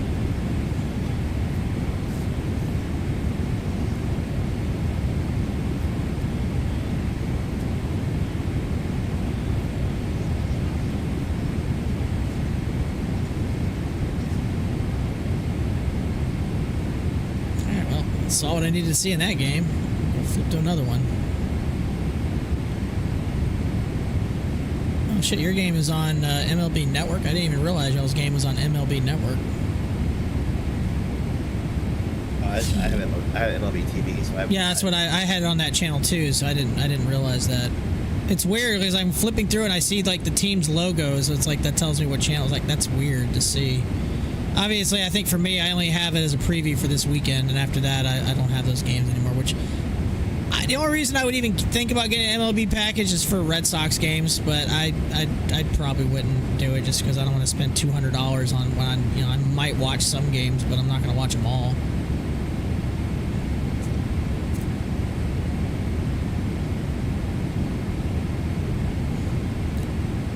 See how the Mets, not the Mets, the Skankies and Giants are right now.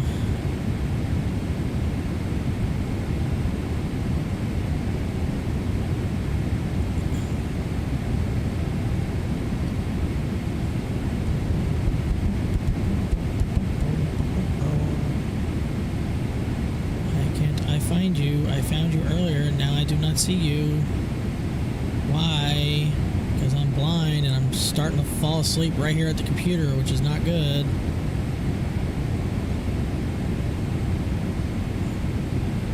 Angels at Astros. No, thank you.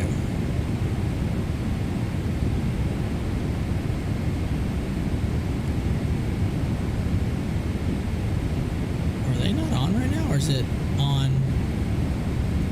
Oh, they must be on a local broadcast or something.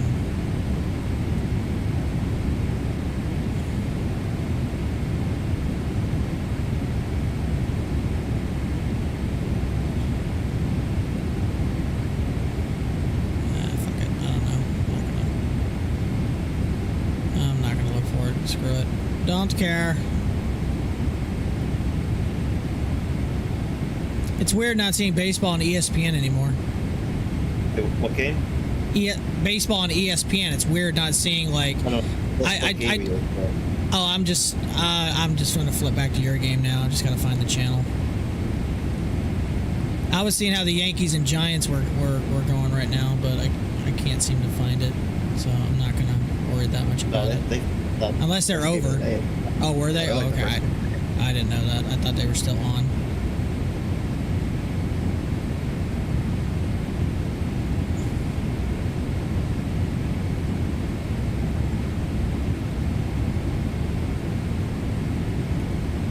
Unless this is a rerun. I'm saying this game is live. Is it nighttime or daytime? It's on a commercial break right now, so I can't tell. Oh, yeah, it's over. Never mind. It's 3-1. Okay.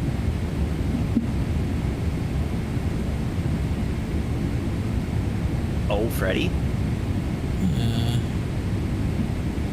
Oh, almost. Weight room.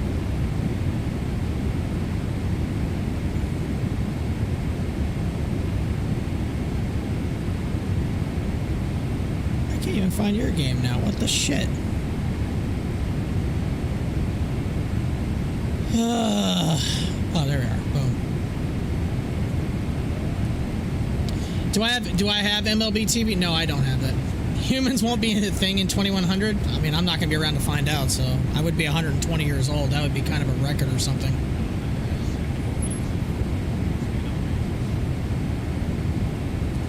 No, I think what I've got is the free preview of MLB TV right now, so I can see all the games right now, but I live in the network where my team is, so I don't need to get MLB TV.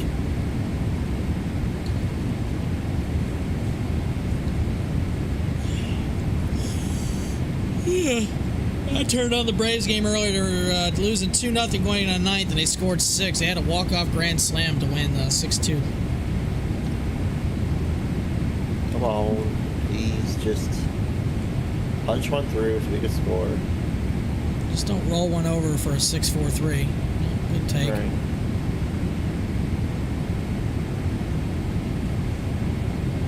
Nice.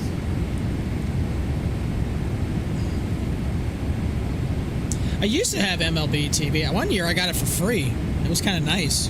I had NHL TV, and for some reason it switched over and never changed. Oh, let's say if you have T-Mobile, you get it for free every year. If you have T-Mobile? NHL? MLB. Nah, I don't. I have AT&T.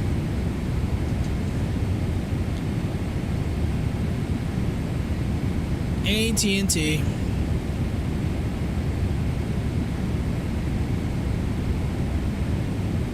Sorry until I just top of the set. Double steals, so base scores 2. Oh wow. Oh no. Well, something bad just happened, so I'm way behind on you, I guess. Dude, he got a walking lead at second. Jesus.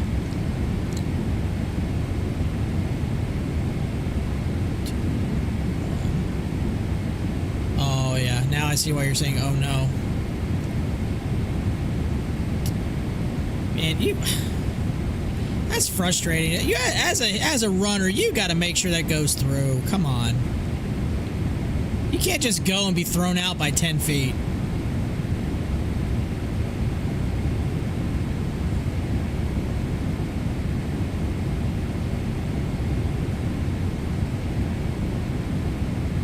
Hey Donovan, don't run like that next time. Slow ass.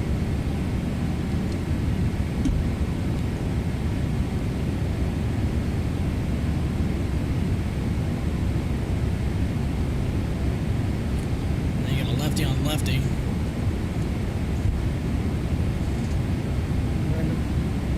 Yo. Look at this guy.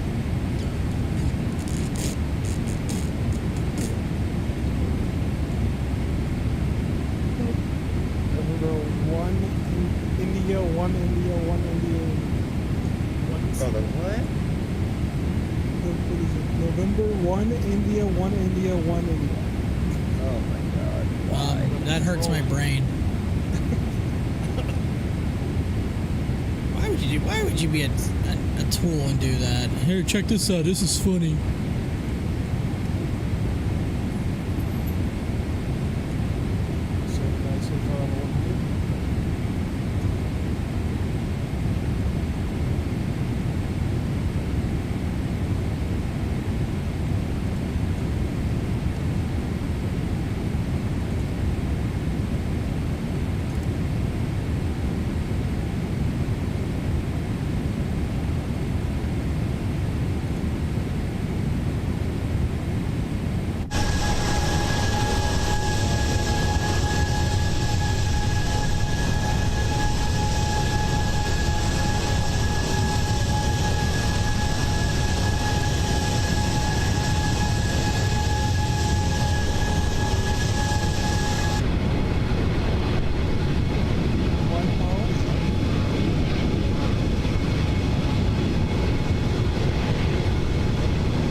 Man, everybody just leave, Brandon?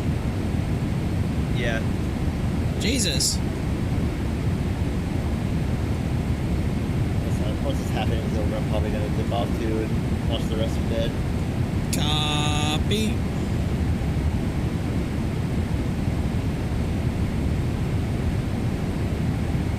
Yeah, as soon as this flight's over, I'm gonna be passing out for a little while. I'm surprised I'm still awake, to tell you the truth, but...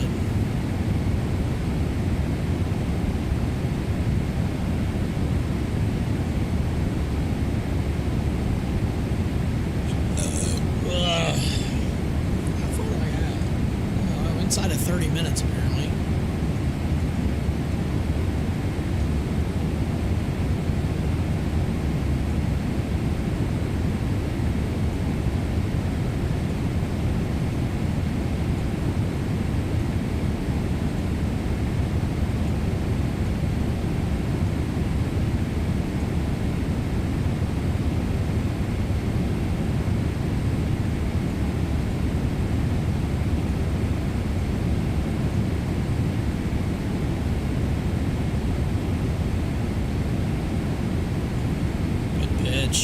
Oh, that's a strike, buddy.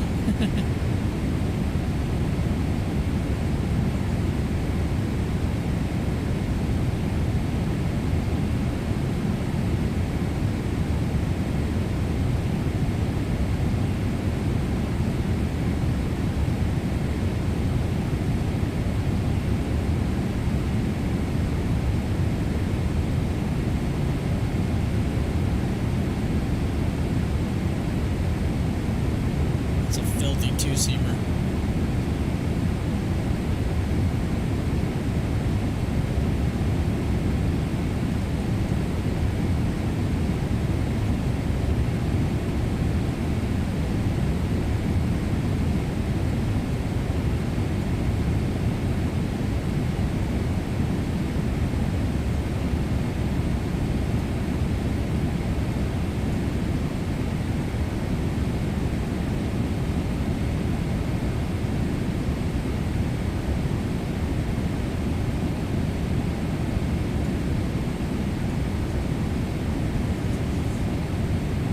I'm doing 602 on the ground on ground speed right now. I'm hauling ass.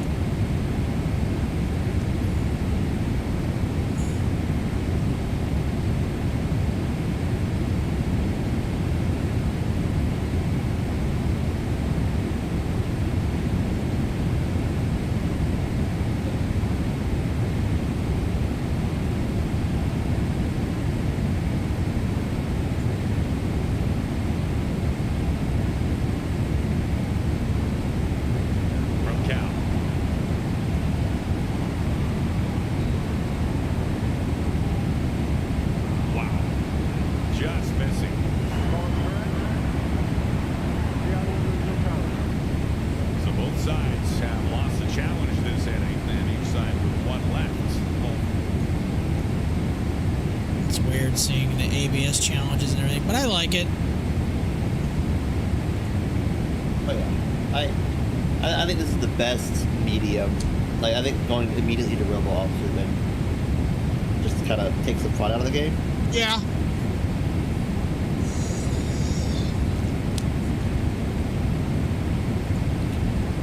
And then you have CB Buckner, which he can take the fun out of a ball game in many other ways other than calling balls and strikes. Such as Trevor Story's check swing today. Yeah, it was pretty bad. Oh, you're going to lose this challenge too. They just blew both of their challenges in the span of an at-bat.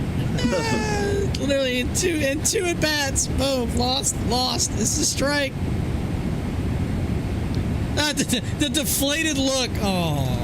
Well, in Seattle just lost one of theirs too. So I saw that. Yeah, I saw that a second ago. Made of 2 at-bats. We've blown through 3 of our 4. Yeah, 3 of the 4 are. I mean, it is getting late in the game, so I can see him. But yeah, that's late game, tie game. We're trying to get anything.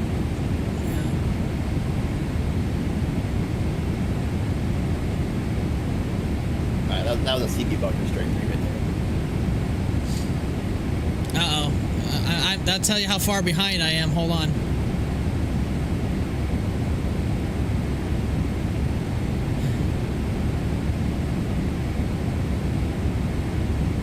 I'm just now seeing it. Oh yeah, that. Please God, don't call that. No. That's Eric. No, that's Eric Gregg. That's an Eric Gregg strike zone. If you look up the 1997 Levon Hernandez Braves Marlins game with Eric Gregg, look at that strike zone. That would have been probably a strike. And I'm probably not far off in saying that he would have called it. That is the worst umpiring job I've ever seen in any major league game behind the plate ever.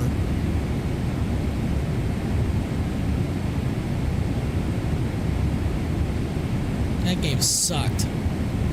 That's high. Calling balls literally a foot off the plate strikes. So bad. Oh, Zardo, what was that?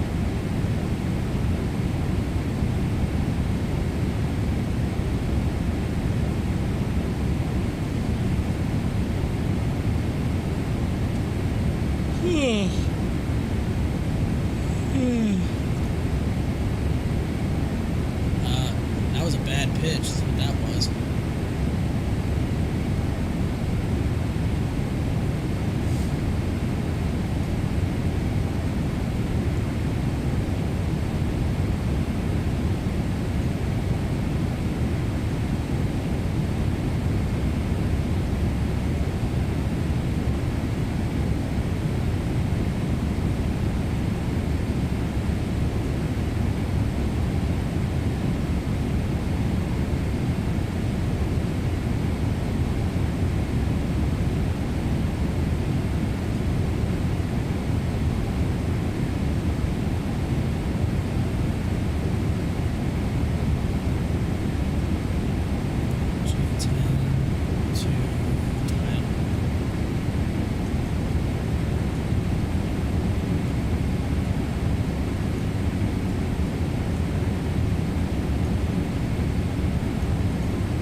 Quan is a good hitter. He is.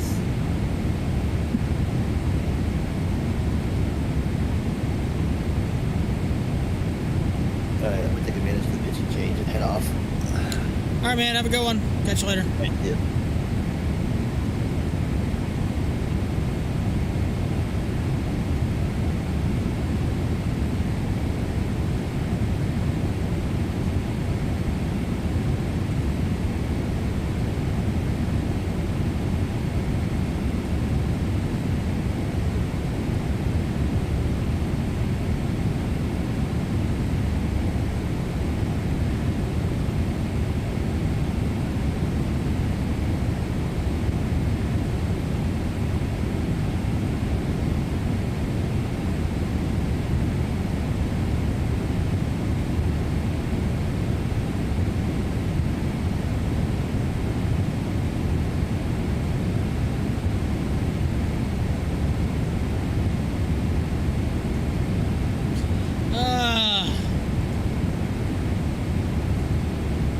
Be on descent here momentarily, and then it's pass out and go to sleep time.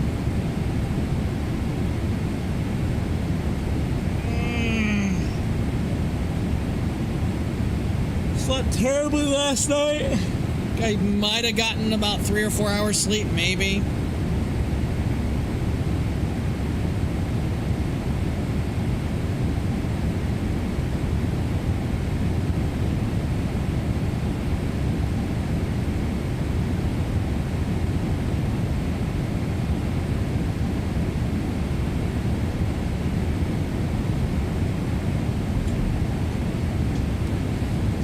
I'm so sore today. God, I'm so tired. TJ, I think I'm going to be adding on some stuff to my flight sim things. I'm thinking about getting a couple of more products from WinWing. Seriously contemplating getting the panel for like the 737, which I think will work with the 777 as well, which would be awesome.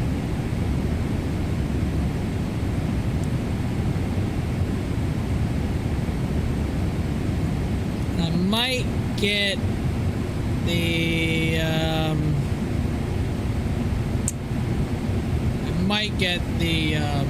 FMC as well for like a 777 as well.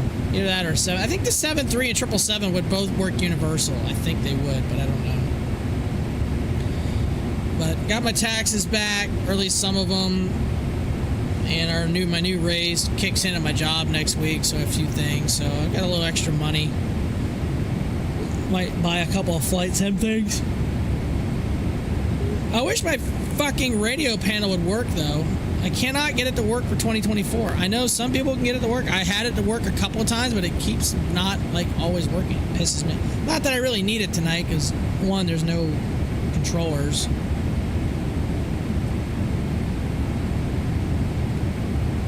I probably should have done a stateside flight, but I don't know. I just felt like going Hong Kong to Tokyo to Narita. I've never done a landing in Narita. I've done a landing in Hong Kong, but not in Narita.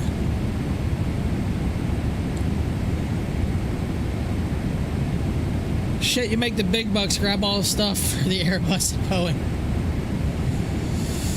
Oh, I wish I made as much as my wife does. She makes about, currently right now, she makes a little over $30,000 more a year than I do. She does pretty well. She doesn't make six figures, but she's close.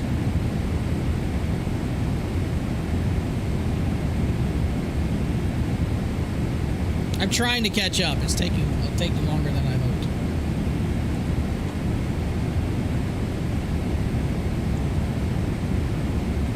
She's actually out of town this weekend with some of her friends. They went to Raleigh for a couple of NHL games. I worked today because I asked off for last Tuesday, so I had to work my 5th day this week, or for the week today. I worked about 12 hours. So and like I said, I slept terribly last night, like horribly. My phone says I got 4 hours sleep. I was like, I'll take the under, because it felt like I slept maybe 2 hours. Shit, I feel like in today's world, it's hard to survive making less than 6. If I was not with my wife, there's no way I could afford the house that we live in. Not that we live in a very expensive house; it's nothing extravagant. But I would never be able to afford this. No way in hell. No way in hell.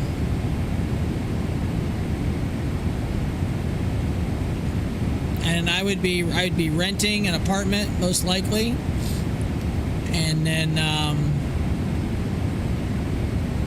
and it probably would not be a very extravagant apartment or anything, which really I could care less if it would be, but it would probably be something that in an area I probably wouldn't want to live in.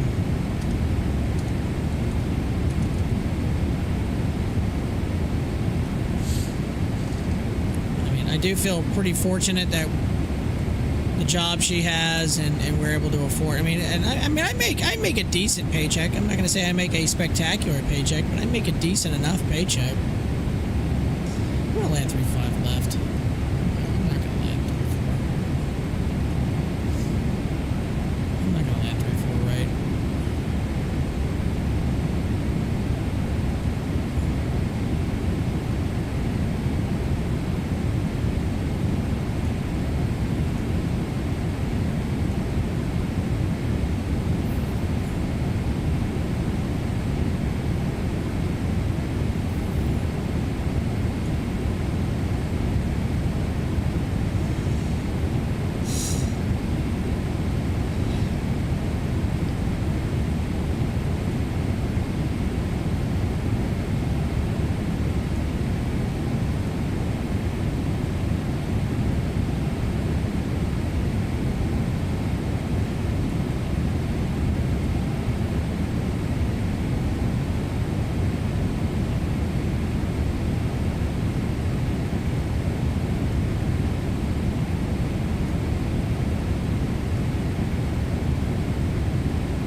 way are they landing now? Oh, they're going to Narita. That's over here. Yeah, this is... Alright, cool. Never mind.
Blowing up the radio.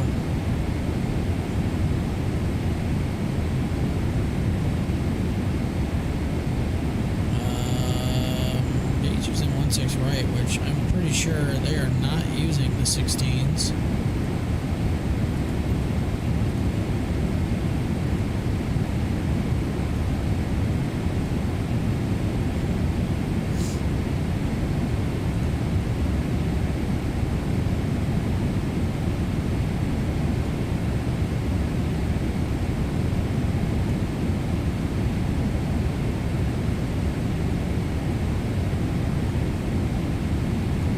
G10.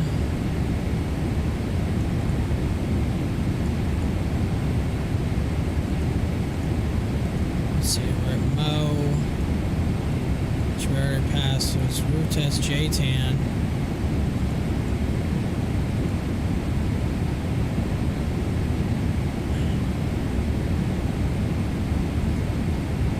I don't see Tyler. Where the hell is...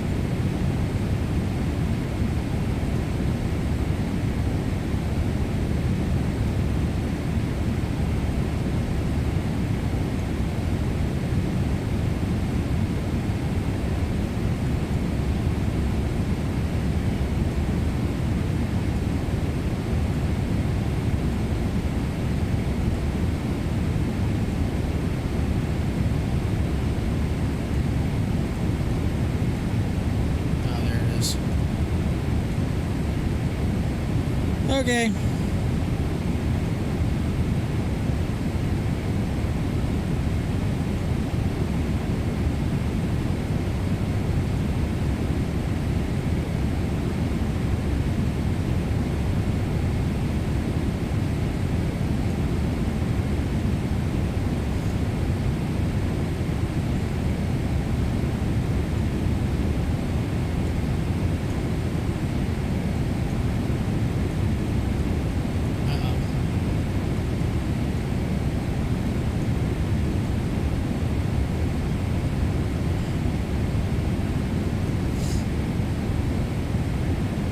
Wind is variable at 3 knots. Oh, it's modified. Oh, marginal VFR. Cool.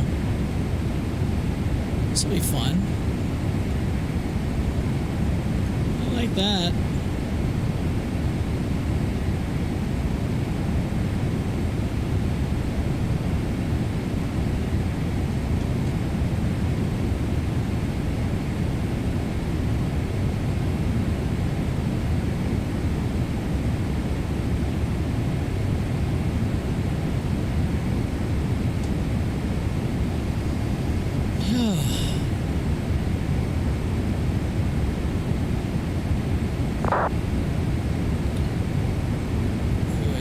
Is this a guy taking off on 16? Yeah, only pilot. Yeah, he's taking off on 16 left, which, again, it's not the runway they're actually using.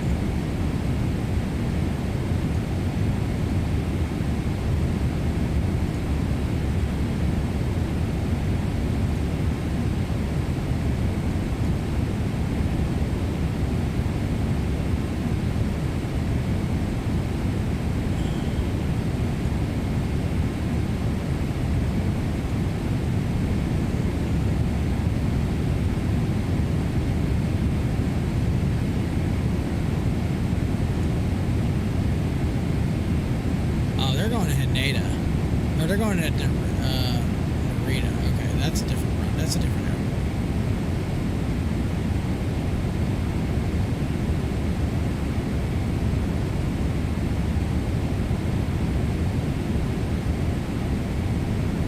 Oh, I see it. Yeah, it's a totally different airport they're going to. This guy's landing. Where the hell is this guy going?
I don't know where I should park.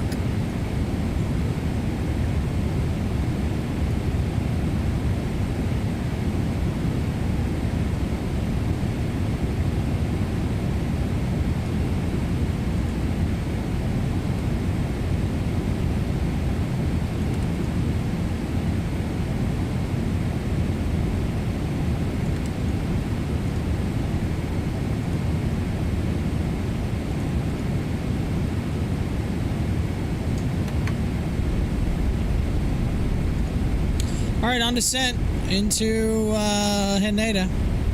No, Narita. I always get them confused.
dropping like 3,800, oh, 5,100 feet per minute, okay.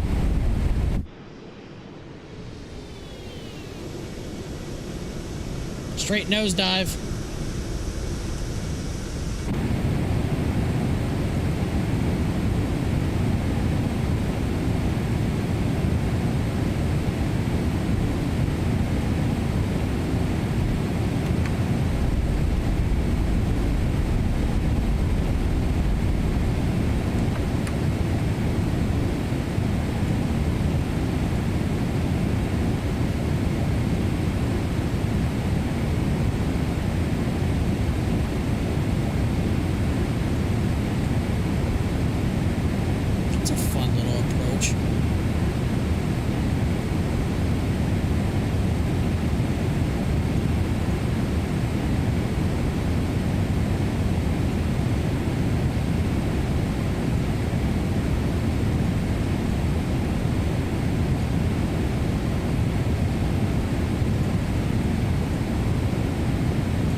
Still variable at 1.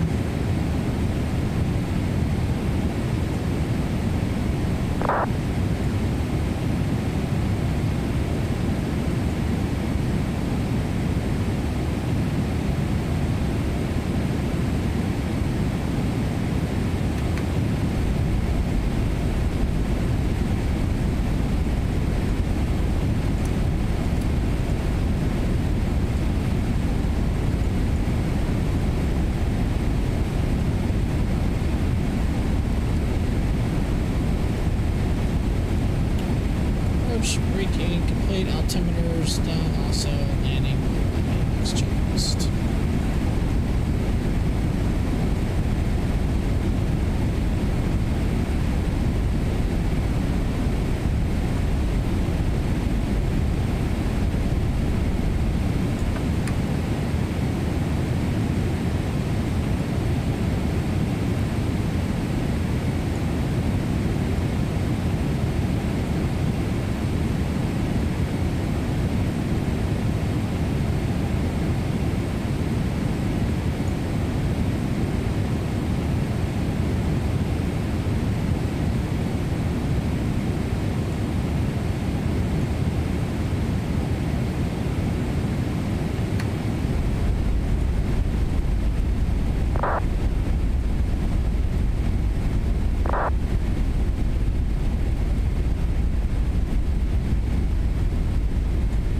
Fin 73. Well, that's a long flight.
Flight cabin indicates ready.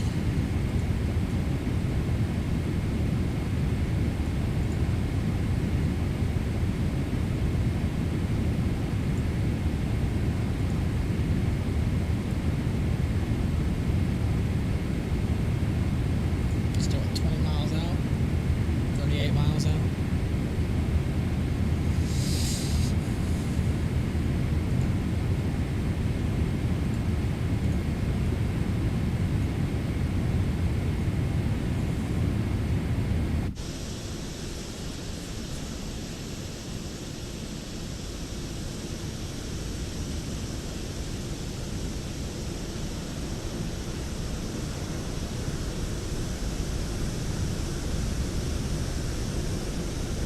I'm really tired. God, am I falling asleep? I will hopefully pass out really fast tonight.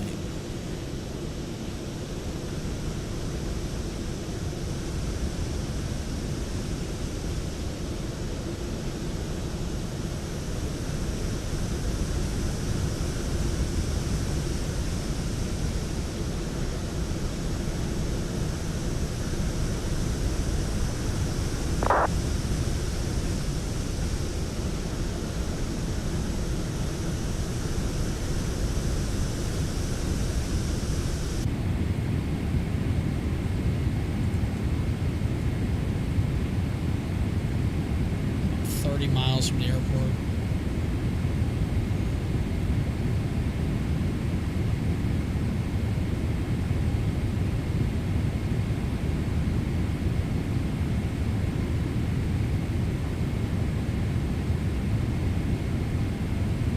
It's like crosswind now, not much, only 6 knots. I had like 120 knot tailwind for the longest time. It was kind of nice.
Ew, clouds.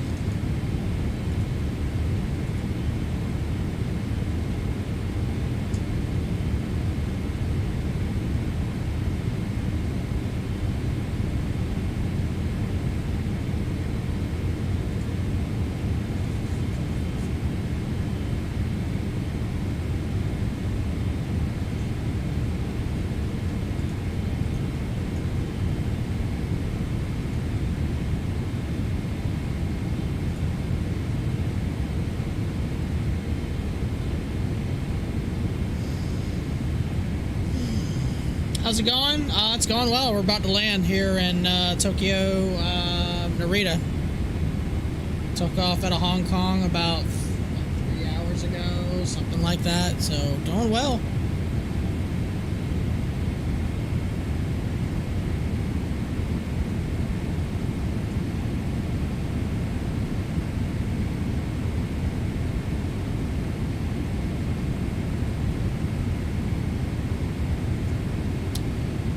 Tokyo Narita traffic, All Nippon, 812 heavy is 19 miles southeast of the airport, established ILS 34 left, Narita. You're on the third leg of your 4-corner stage trip, sweet. I thought about doing some state flying tonight, but I was like, you know what, I'm going to do some I'm gonna do some just international stuff tonight.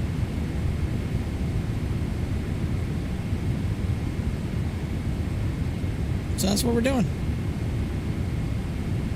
I don't do a lot of flying outside the United States on the sim, so I was like, you know, I told myself in 2026 I wanted to do more flights outside. We're on vatsim, but we haven't had any ATC, so I'll be landing momentarily, and then I will be going to bed.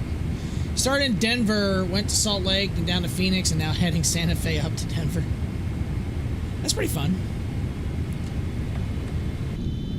All right, flaps 1.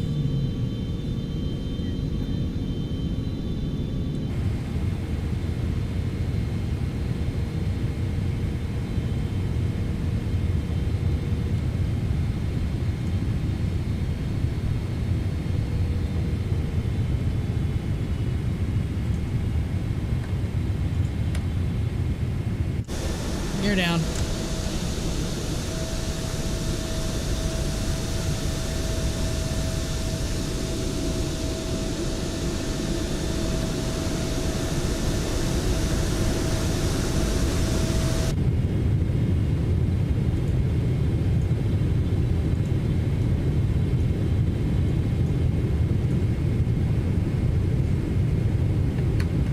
Speed brake armed.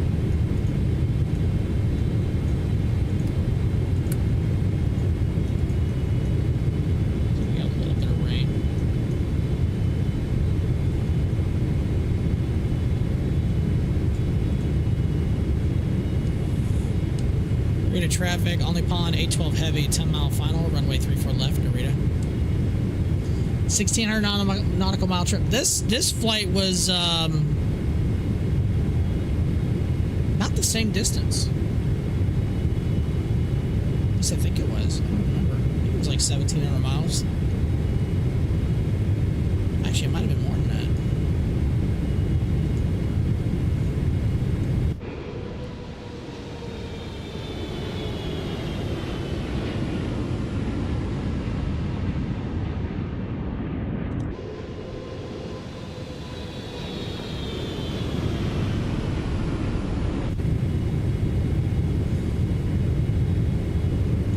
The runway. 2,500.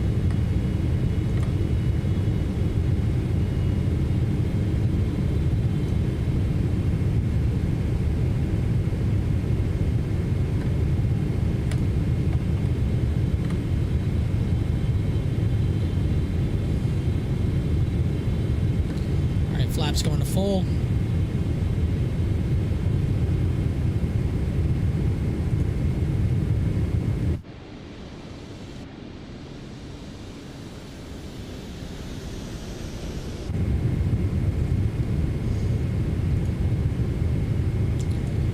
Area traffic, only pond 812 heavy, 5 mile final, runway 34 left, Narita.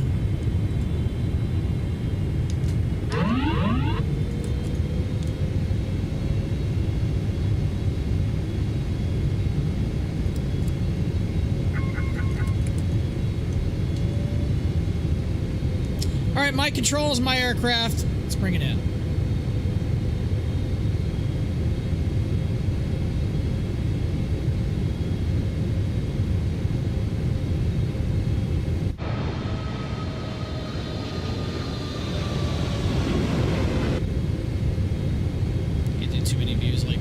I'm not gonna know where I'm going. A little off to the right.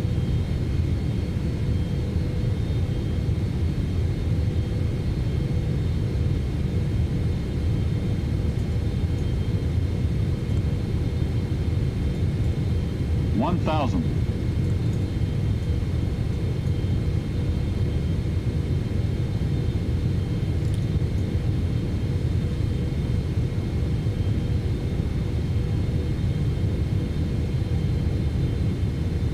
Low. Looks like we're flying over a golf course.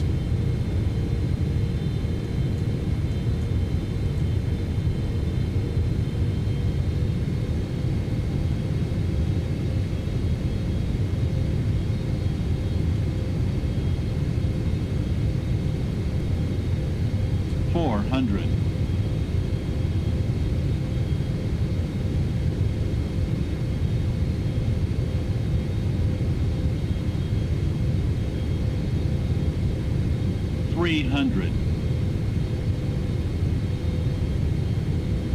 200.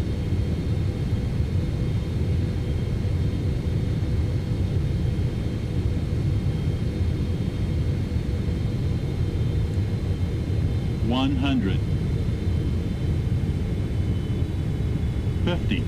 40. 30. 20. 10.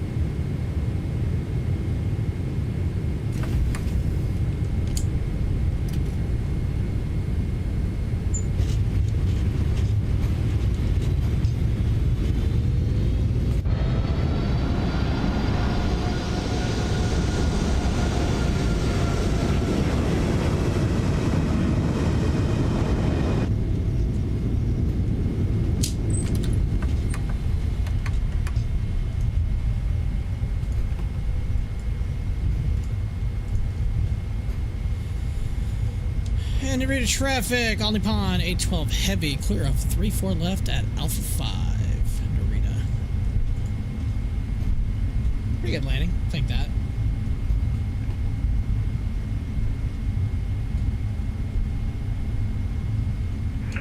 Narita traffic, Starlux 801, departing runway 34 left, Peacock 2, departure, common to flight levels.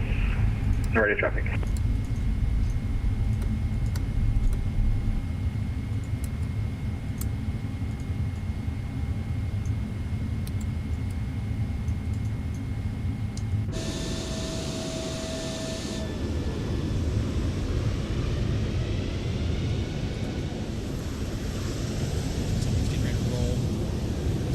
New Zealand.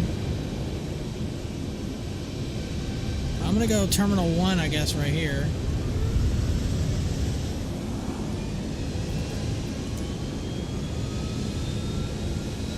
I have no idea what gate these are.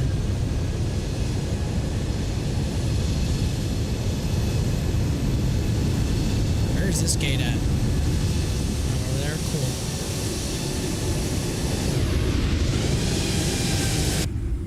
Nice. Try to get it right as it's going by.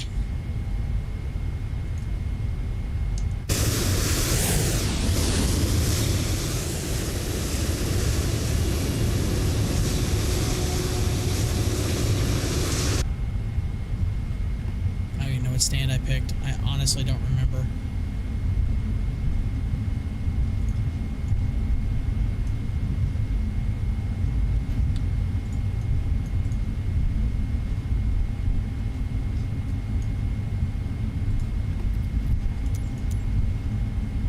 Gate 18.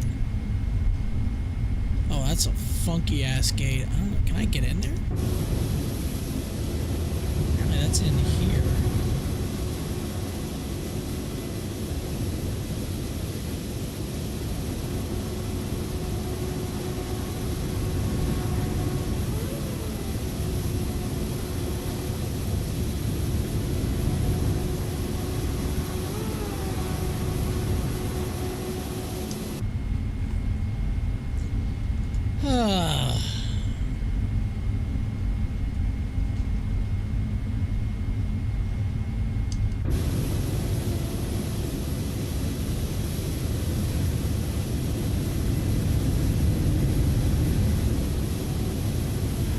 And Narita traffic. This is 23. I think I'm going to take this instead. Climbing to flight levels. Narita traffic.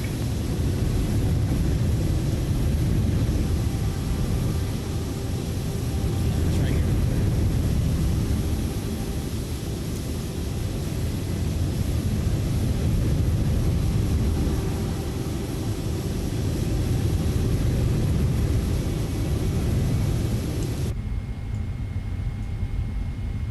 Oh, I need to turn hard over.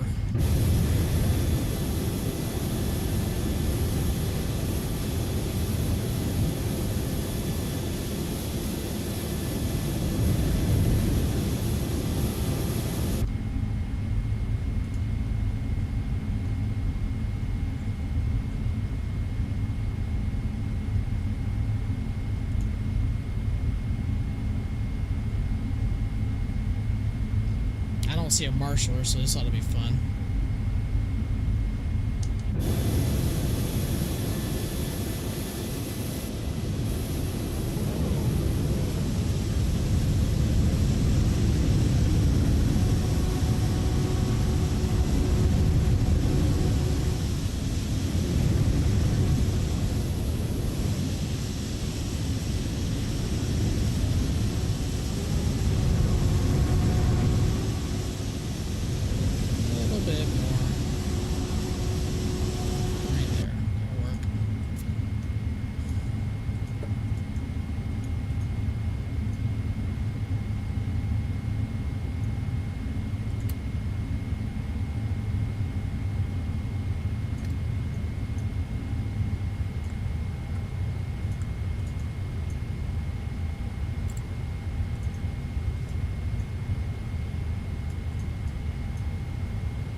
The boarding requested.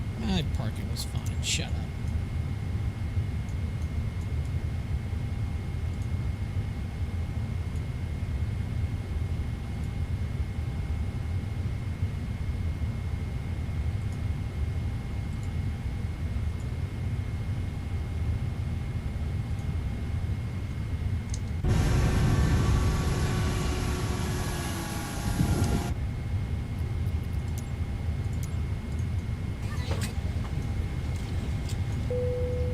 Passengers deboarding starting.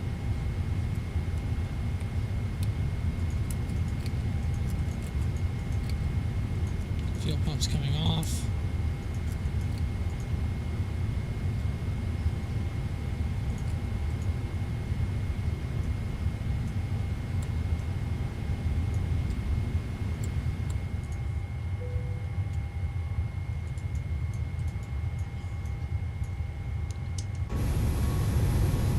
Alright, well, I think that does it.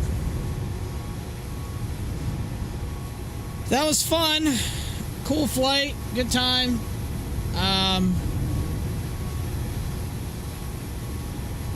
So, you know, I'll probably do some flying again tomorrow, and I might set up a long haul tomorrow night. I could set up a long haul now, but I don't really feel like I'm tired. I just want to go to bed.